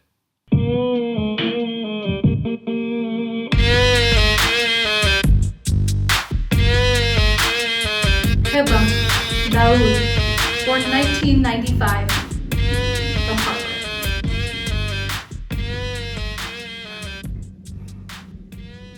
When I was 5 years old, we went to Tiberias one day. It was a very beautiful city, like a paradise. As we were going home on the bus, someone called the driver and told him not to take the Jerusalem road because Sharon had entered the Al-Aqsa Mosque. Only then I realized that Tiberias is not ours. I'm in the Rimal school near the Ministry of Passports, which was first hit by the war. All the ministry flew into the school. All the girls started crying, except me. I was laughing. Until today, I don't know why I was laughing. When I went home and turned the TV on, I saw all the buildings around our school destroyed, with corpses lying next to each other. I saw our school, but I didn't see myself on TV, and I thanked God.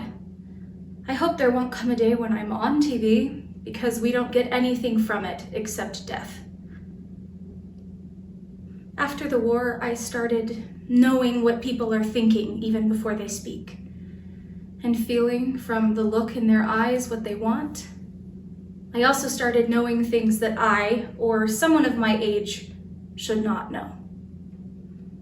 I became braver and started knowing how to speak properly, and my trust in people grew. It turns out the war had benefits. Would anyone believe that? After the war, I'm stronger and going to the future with more confident steps.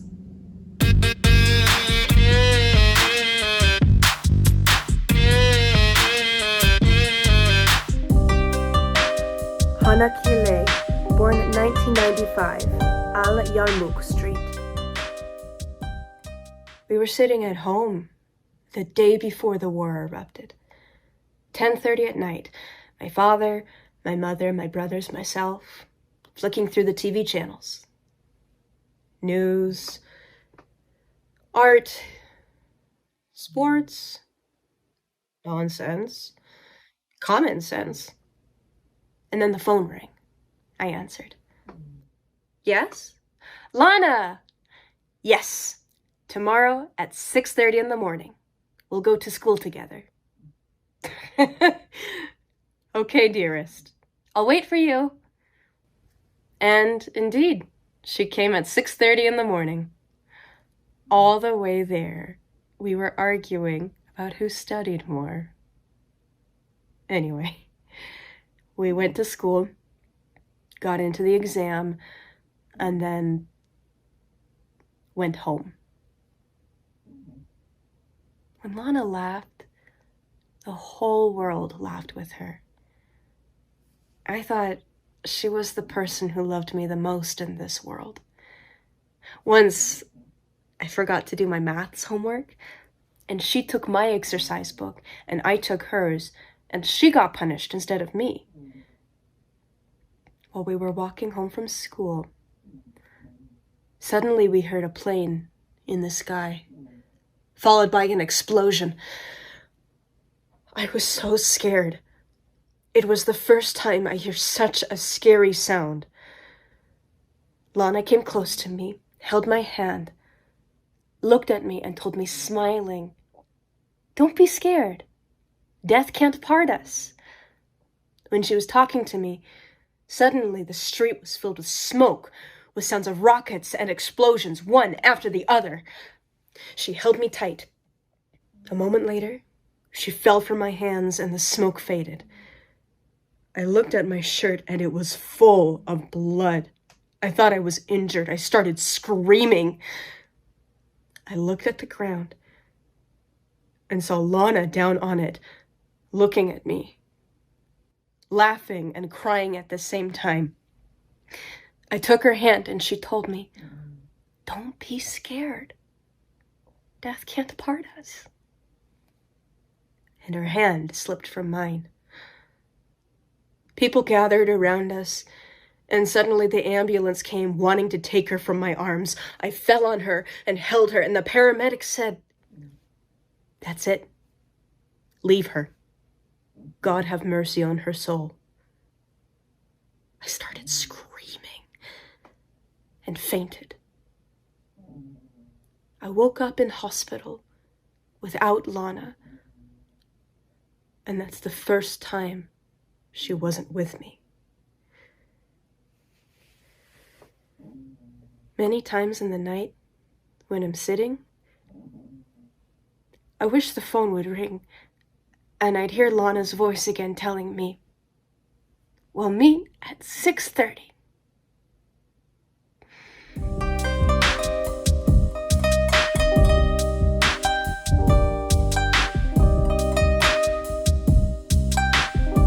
Liam Adeli, born 1997, as Sabra.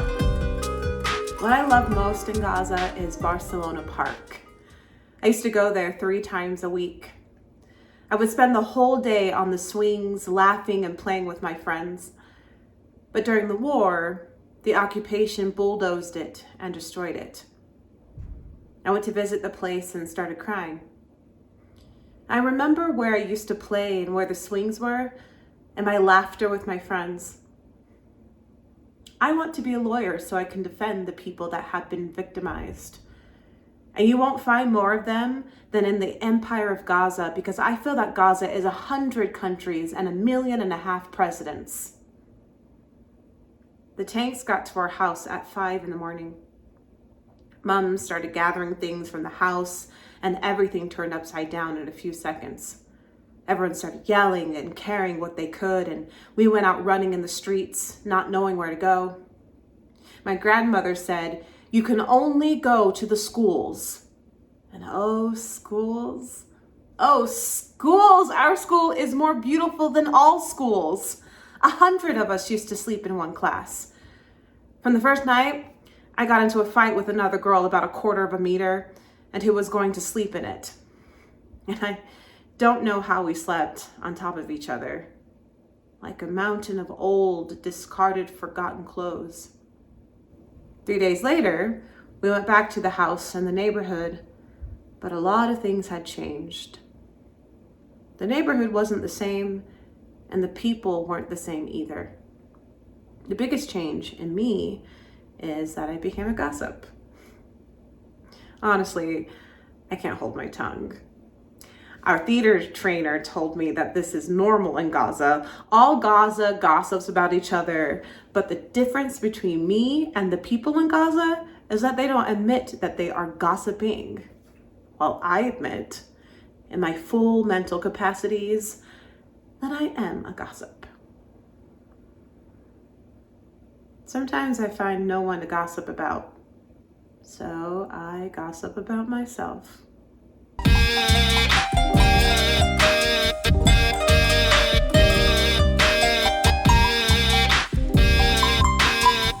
Yasmin Jaror, born 1996, Al-Daraj.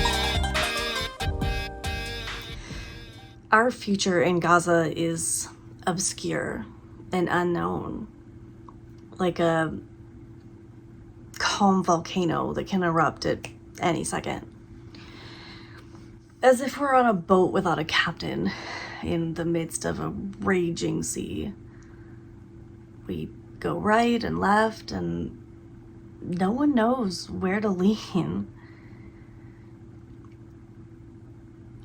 I hear that in other countries, childhood is sacred, and children live their lives without problems and fear.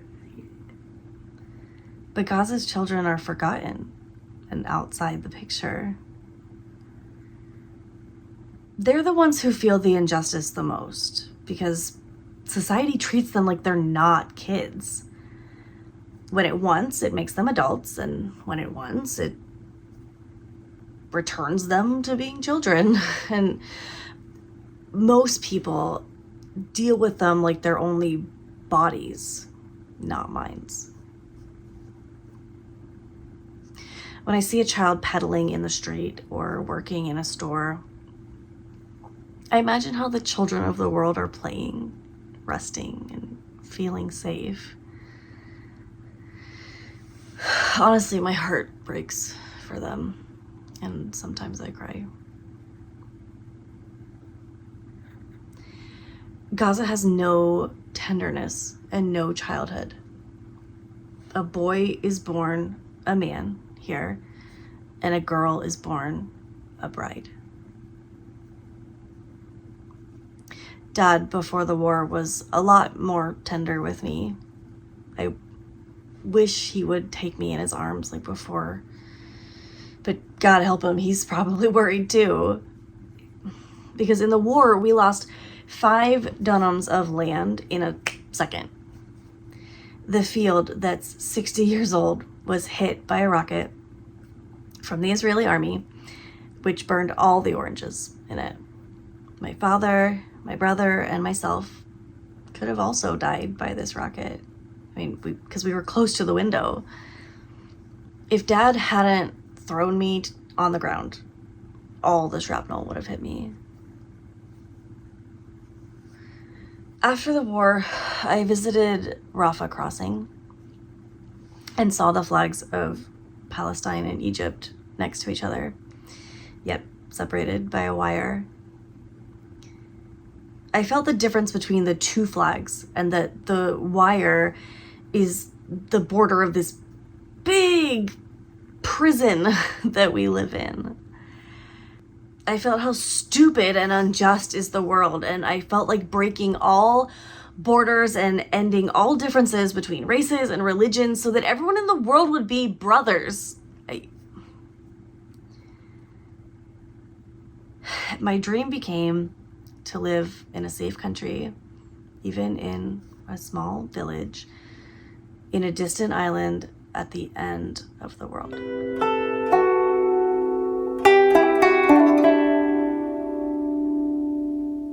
Yasmin Abu Amer, born 1996, age 14, Al-Shujaya. I want to be a specialist in the science of metaphysics. What is behind nature? Do you know why? Because I think Gaza itself is behind nature, and I got so much from my presence here in Gaza that I'd like to transfer my skill to others. The Shujaya camp is always the center of events. Each time the occupation wants to invade Gaza, they pass by our house. When the war began, people left their homes thinking that the Shujaya would be hit, and it's normal in this case to leave our house. Everyone was calling my dad to convince him to leave the house. My brothers from Algeria, my uncles from the States, my uncles from Ankara. The whole world was begging my dad, and he wouldn't budge, refusing to leave the Shujaya. 3 days with my mom having packed the house stuff. We're suspended in travel mode. We want to go to my sister's house because it's safer there. And after we're exhausted from talking, he agreed and said, "You go and I'll follow." How could we leave him? Well, my mom was smart. She left the bread at home, and you know how dear bread was in the war. And as soon as we got to my sister's house, she called him and said, "Salman, we forgot the bread. Bring it for us." And Salman fell in the trap and brought the bread, and we wouldn't let him leave. The next morning, we woke up to a phosphorus bomb that fumed the street. And we all started crying, our tears falling because of the phosphorus. But the bomb was easier on us than my dad's taunting. He said, "I told you, let's stay home. It's better for us. There's no place like home." And on it went. What added fuel to the fire was that the mosque and the house next to my sister's house were destroyed in the bombing. And you can imagine what my dad did to us. He wanted us to go back home immediately. Well, no sooner had he finished his words than we were told that the house next to ours in the Shujaya was bombed and the front of our house ripped off. Then, for the first time, all of us looked at Dad. We stayed at my sister's place. It became clear to us that wherever we were in Gaza, in the war we were not safe. After the war, I started to dress in a very clean and tidy way so that if I die, I would die a nice death. But it would be the biggest problem if I was hit by a rocket because I'd become 100 pieces and I'd like to die in one piece.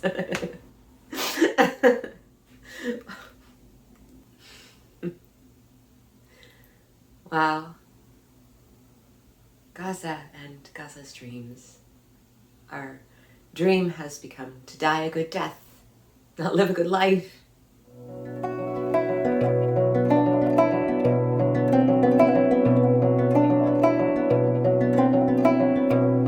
Yasmin Ketbe, born 1996, Al-Shashik, Radwan.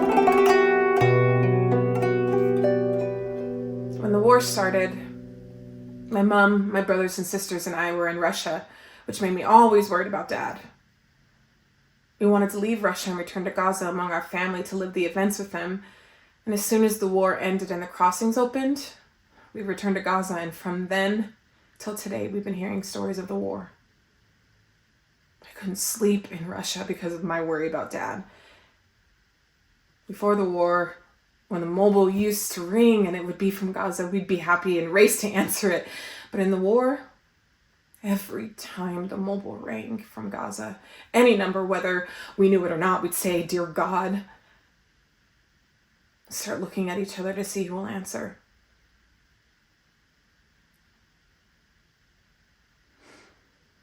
After the war, a lot of things changed in me. I started seeing things differently. I began to like the city. Life became more beautiful, and so did I. My friends changed, and I made older and more mature ones. I became very outspoken and brave, even in front of Dad. And I could face anyone. Mom and I became friends. A lot of times we stay up at night and talk about everything.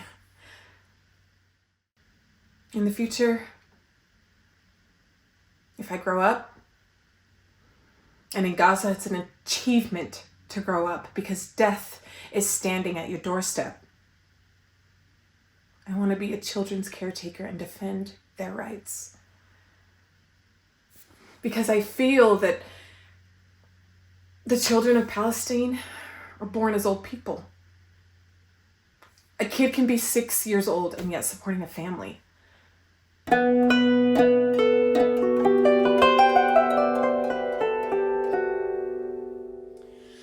Good evening. I'm on present. Good evening. I have internet. Why won't you reply? Come on, answer me. Enough mockery. Sarah, what's wrong? Answer in one word at least. I swear to God, if you don't reply, I'll get in a car and come to your place. I can no longer bear it. Reply. Come on, reply. Okay, here I come to you.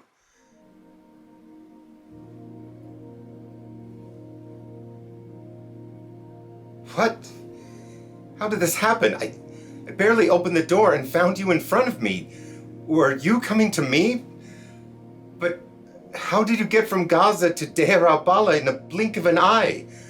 After 4 p.m., no one is allowed to walk on Al-Bar Street. The road is very dangerous. How did you convince your family that you would leave the house and come to my place? What, did you tell them about going to a friend? No, I did not come to you. You came to me. How did I come to your place? If I just opened the door of my house and found you in front of me? Because I was martyred. What do you mean you were martyred when you're standing in front of me and I'm talking to you?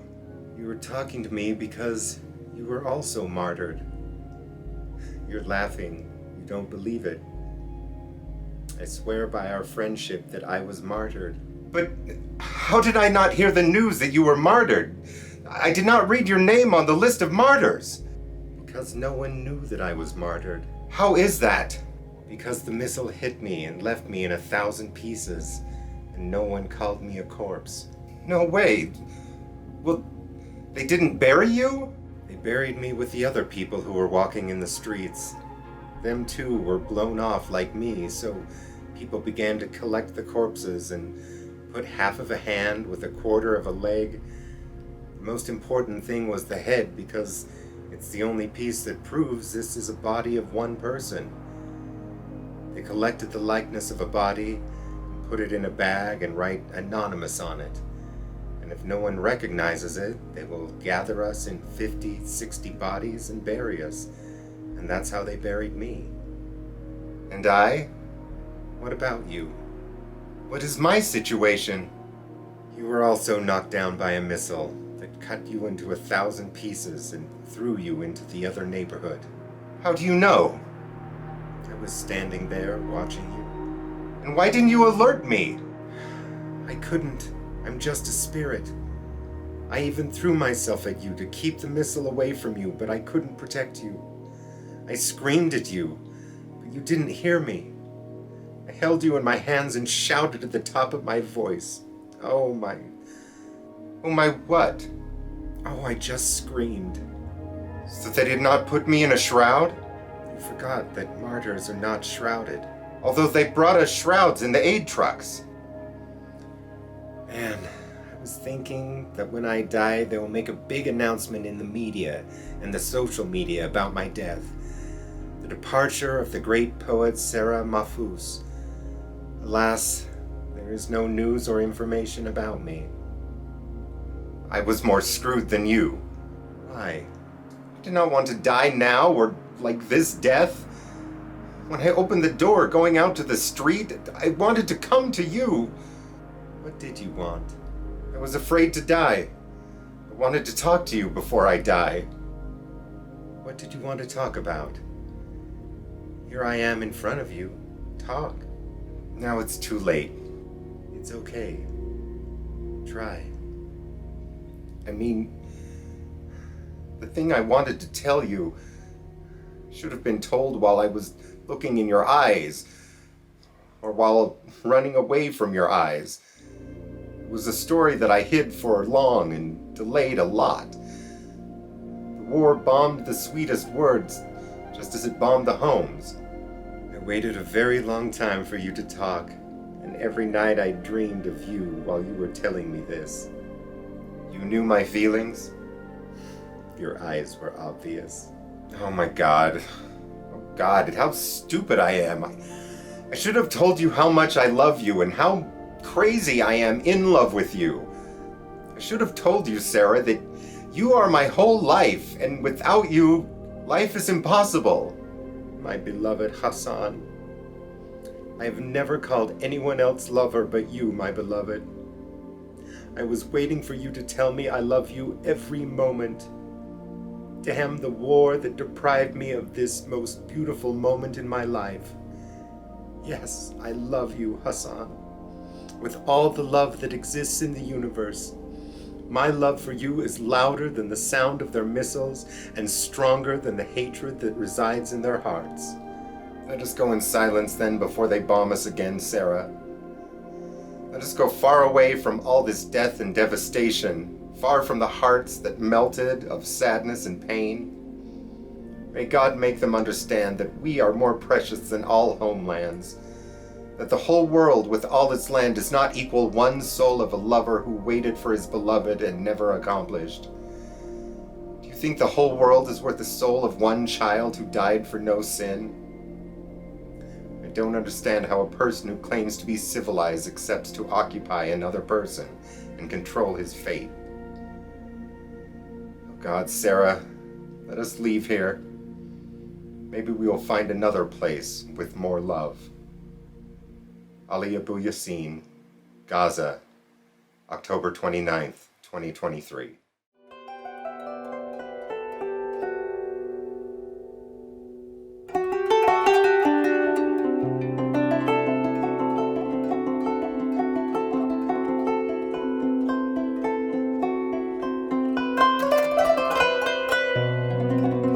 Allah Hajjaj, 2014. From the first day of the war, I thought it would be like the preceding ones. Not like this. Our houses are destroyed, we've become displaced, and our beloved ones are martyred. Despite all of that, we still say there is hope in life, though we've lost faith in everything, even ourselves. But every time someone is martyred amongst us, we say, victory is close and we will surely obtain it. I am Allah from the Shujaya neighborhood. I left home for 20 days or more, during which I suffered a great deal and discovered people's quality. Those who love you, those who care for you, and those who hate you, and they do not care if you die. During the first day of the invasion, our relatives came to our house. My aunt's husband was a leader in the Islamic movement. She came and brought him with her. We were shocked. She doesn't understand we were at full risk. 1 hour later, we started receiving phone calls from the occupation to leave the house. We left our house and started running in the streets, not knowing where to go. Then we took our cars, and the disaster was that I ended up in the car with my aunt's husband. I believed we would certainly die. But we did not, and I gained a new life. Thank God this is as bad as it gets. We arrived at Al Nasser neighborhood to our relative's house, and we stayed there for 15 days. And then moved to Al Thalathini Street with another relative. There I inhaled gas and was hospitalized for 10 days. Thank God this is as bad as it gets. Later, my 2 cousins were martyred. May they rest in peace. Hence, we went back home to Shujaya, but we did not find any window or wall in our house. Even the sewage was destroyed except for a single facade. Thank God this is as bad as it gets. Every minute during the assault, we were afraid and ready to die. I really wish we will not see more wars because we are indeed tired. And we want to live. We want to dream. We want to build our future like other children around the world. Aren't these legitimate rights for us, or are we forbidden from obtaining them? I need an answer to my question. Are our rights legitimate or not?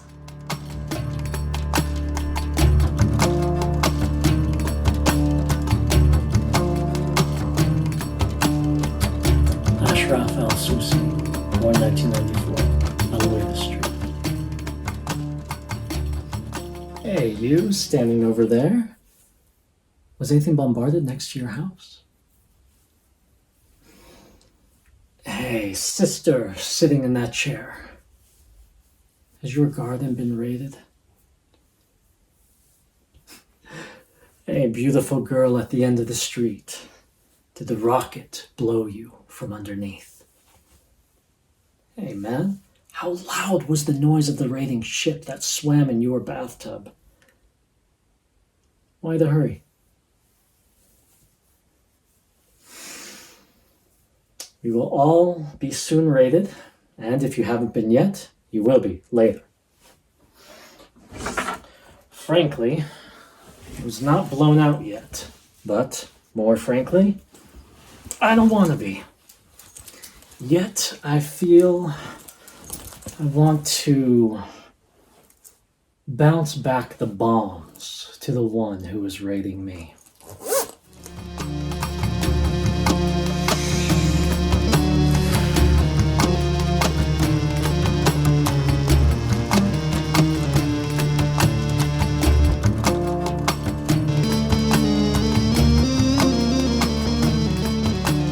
Mahmoud al-Balalawi, 2014.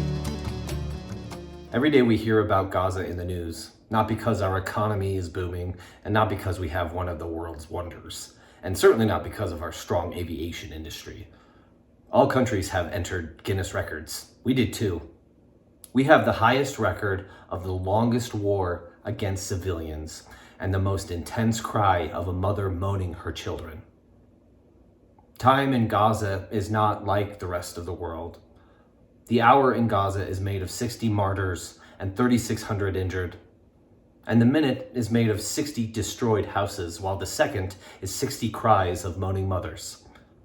One night in Gaza during the war is equal to 100 stories of the 1001 Nights fable.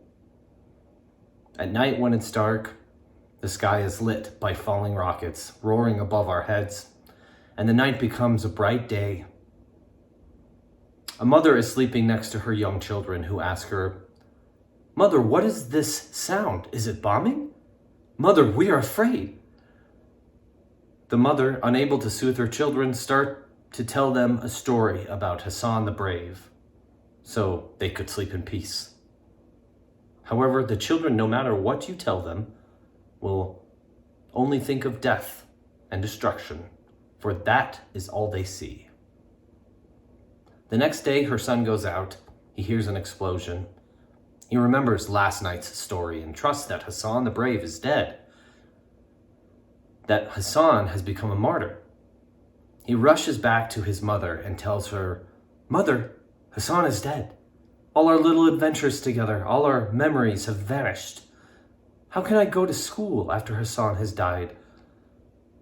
Mother, Hassan is dead." Before she answers her son, the mother receives a phone call from the Israeli army. "You have 30 seconds to leave your house." 30 seconds?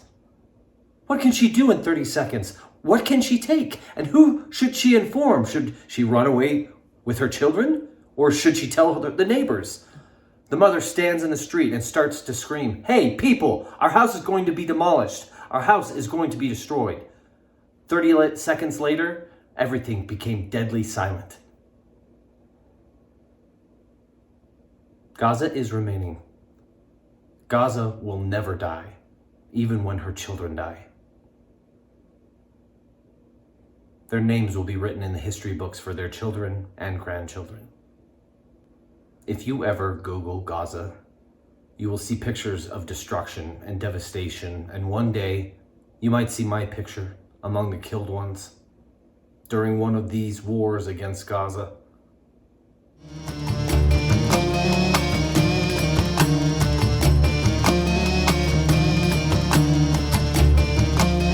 Naveen Ziada.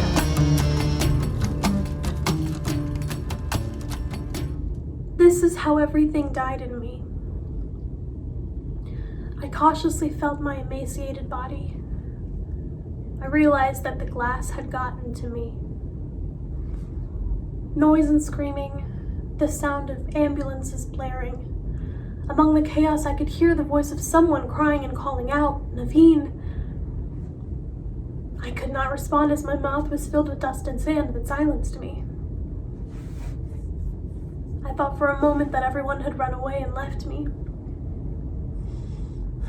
Oh God, I cannot stay any longer. I'm suffocating and the sound of my breathing hurts.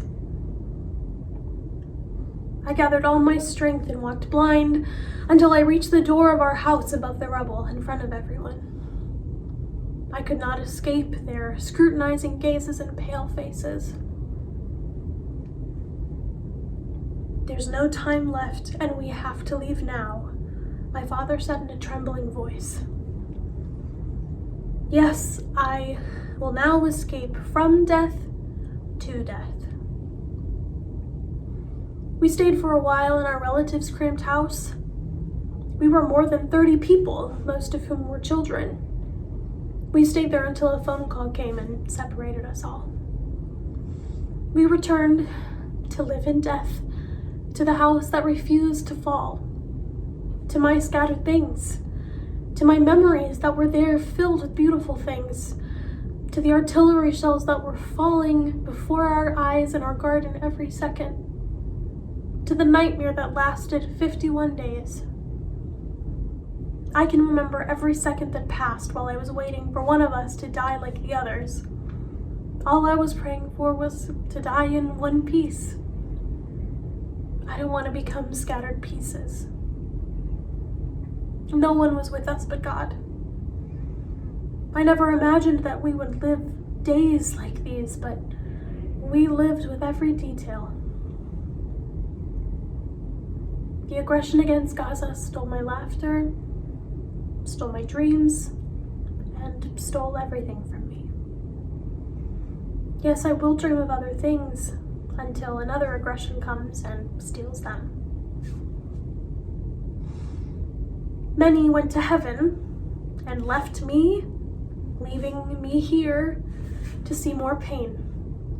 The aggression has not ended, but rather it is a third part of the beginning. I see that the path to my dreams has become truly closed. I did not die, but all beauty died in me.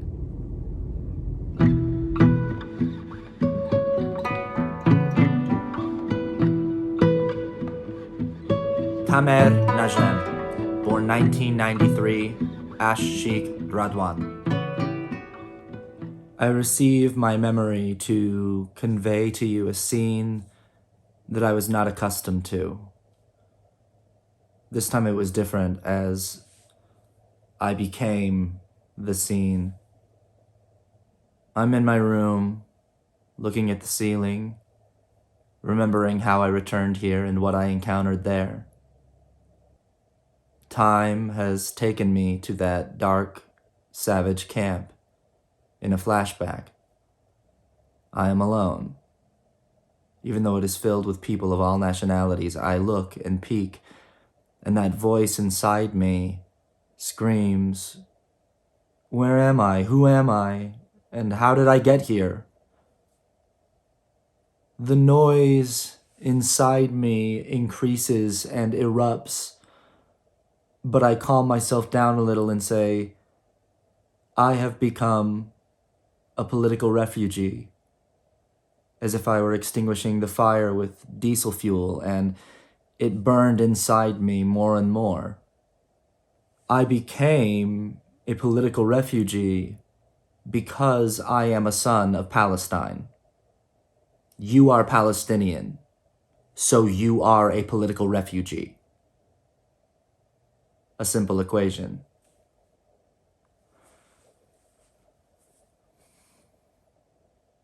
Is this my fault? Was fate destined for me to live all my life in asylum, moving between here and there?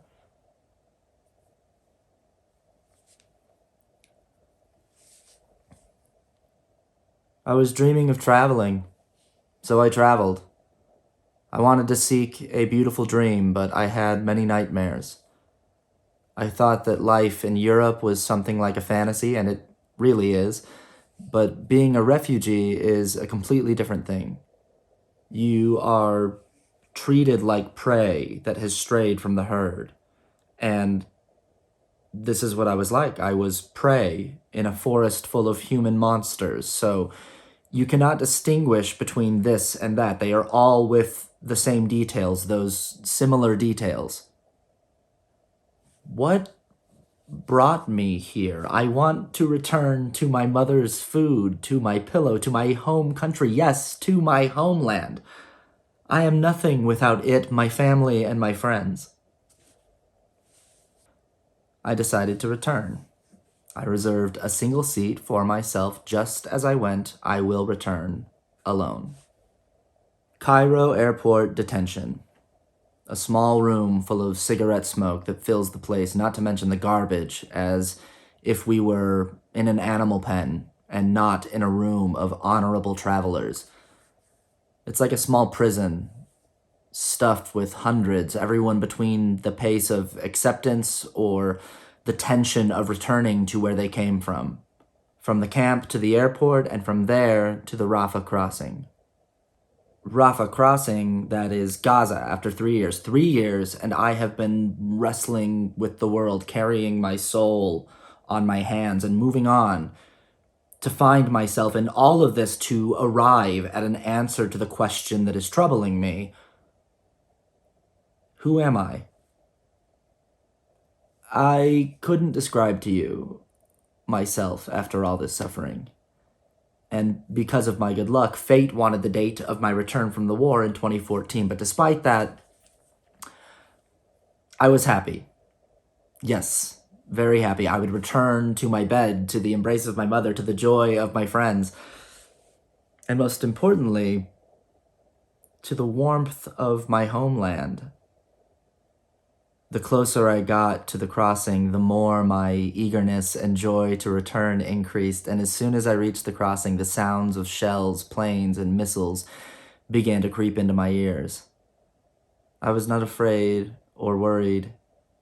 My only concern was to return and see those whom my heart loved.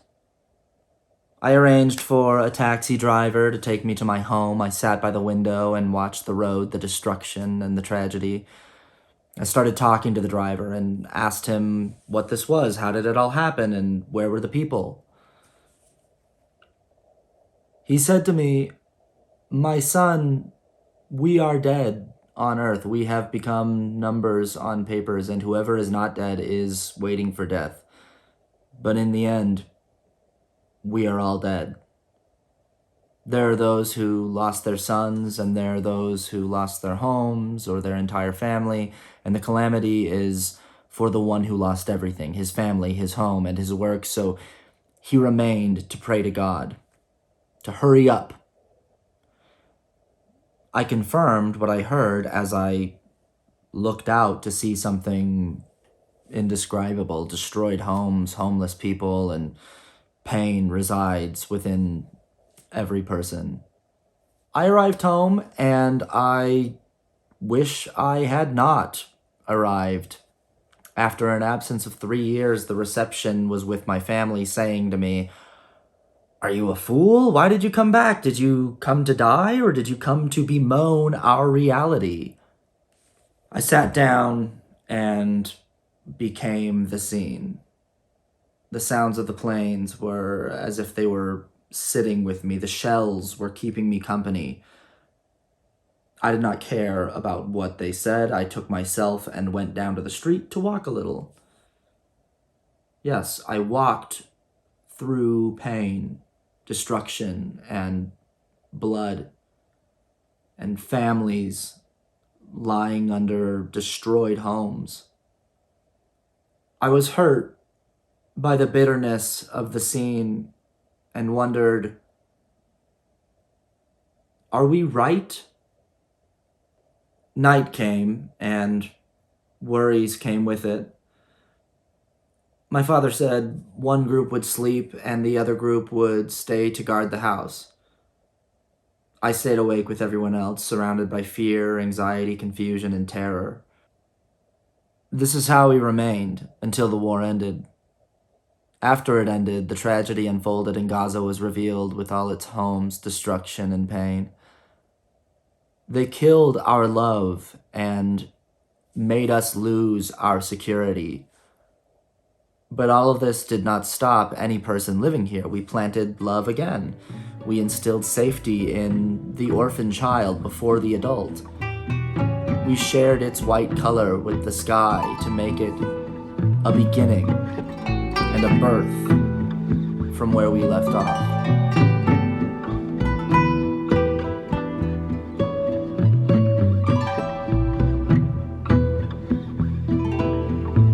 We am Adiri, 2014. I stopped liking Barcelona Park, even though it was restored.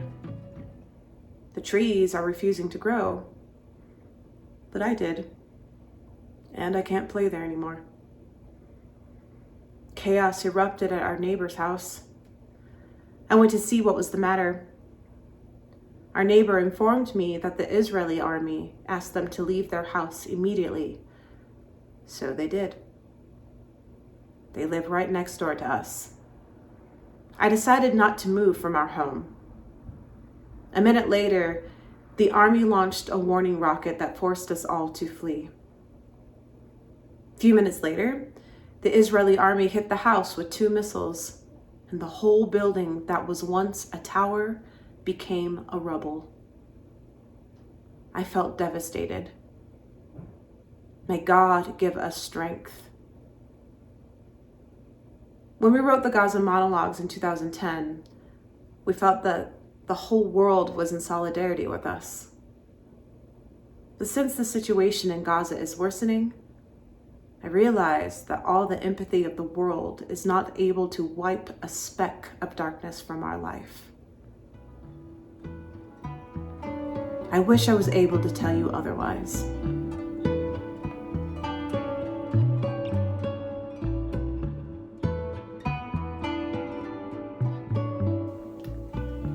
Yasmin Abu Amer, in 2014, age 18. I know that I will die. Death is a natural thing, and death is our right. But I don't want to die while my family is still alive, or lose all my limbs and still be alive, or for my house to be demolished and I end up in the street and still be alive. How simple our dreams were during the war. I didn't want a palace in the suburbs of Paris, or a villa in Britain, or an apartment in New York. I didn't want to study at Harvard or Oxford. I didn't want to become a minister or a prime minister. I just wanted my family to be fine. The war did not kill us in the feeling of security. The war killed our dreams with all the memories, laughter, tears, and dreams. It killed the meaning of life. The life that can be evaporated at any moment by the decision of someone sitting drinking coffee in an air-conditioned office. This is not life. After every aggression against Gaza, I used to stand up and rebuild my life. But now, after all the blood and death that I saw, I ask myself, will I be able to stand up again And rebuild it?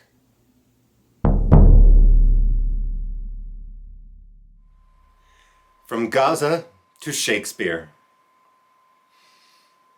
Help me, my friend. How can you be present after more than 500 years? You jump before my eyes with every image and every cry. I hear you screaming with the children and sharing their crying with the mothers. Dressed in black like Hamlet's father, emerging from under the rubble carrying a child's toy. You appear from above the church bells, ringing them, warning of their destruction, standing above a minaret when nothing remains of the mosque except it, trying to help those who fell in a hospital courtyard. You are present everywhere as if a group of ghosts has split up to force the world to stop the massacres and the ethnic cleansing that are happening in Gaza. This is not a war, but something else.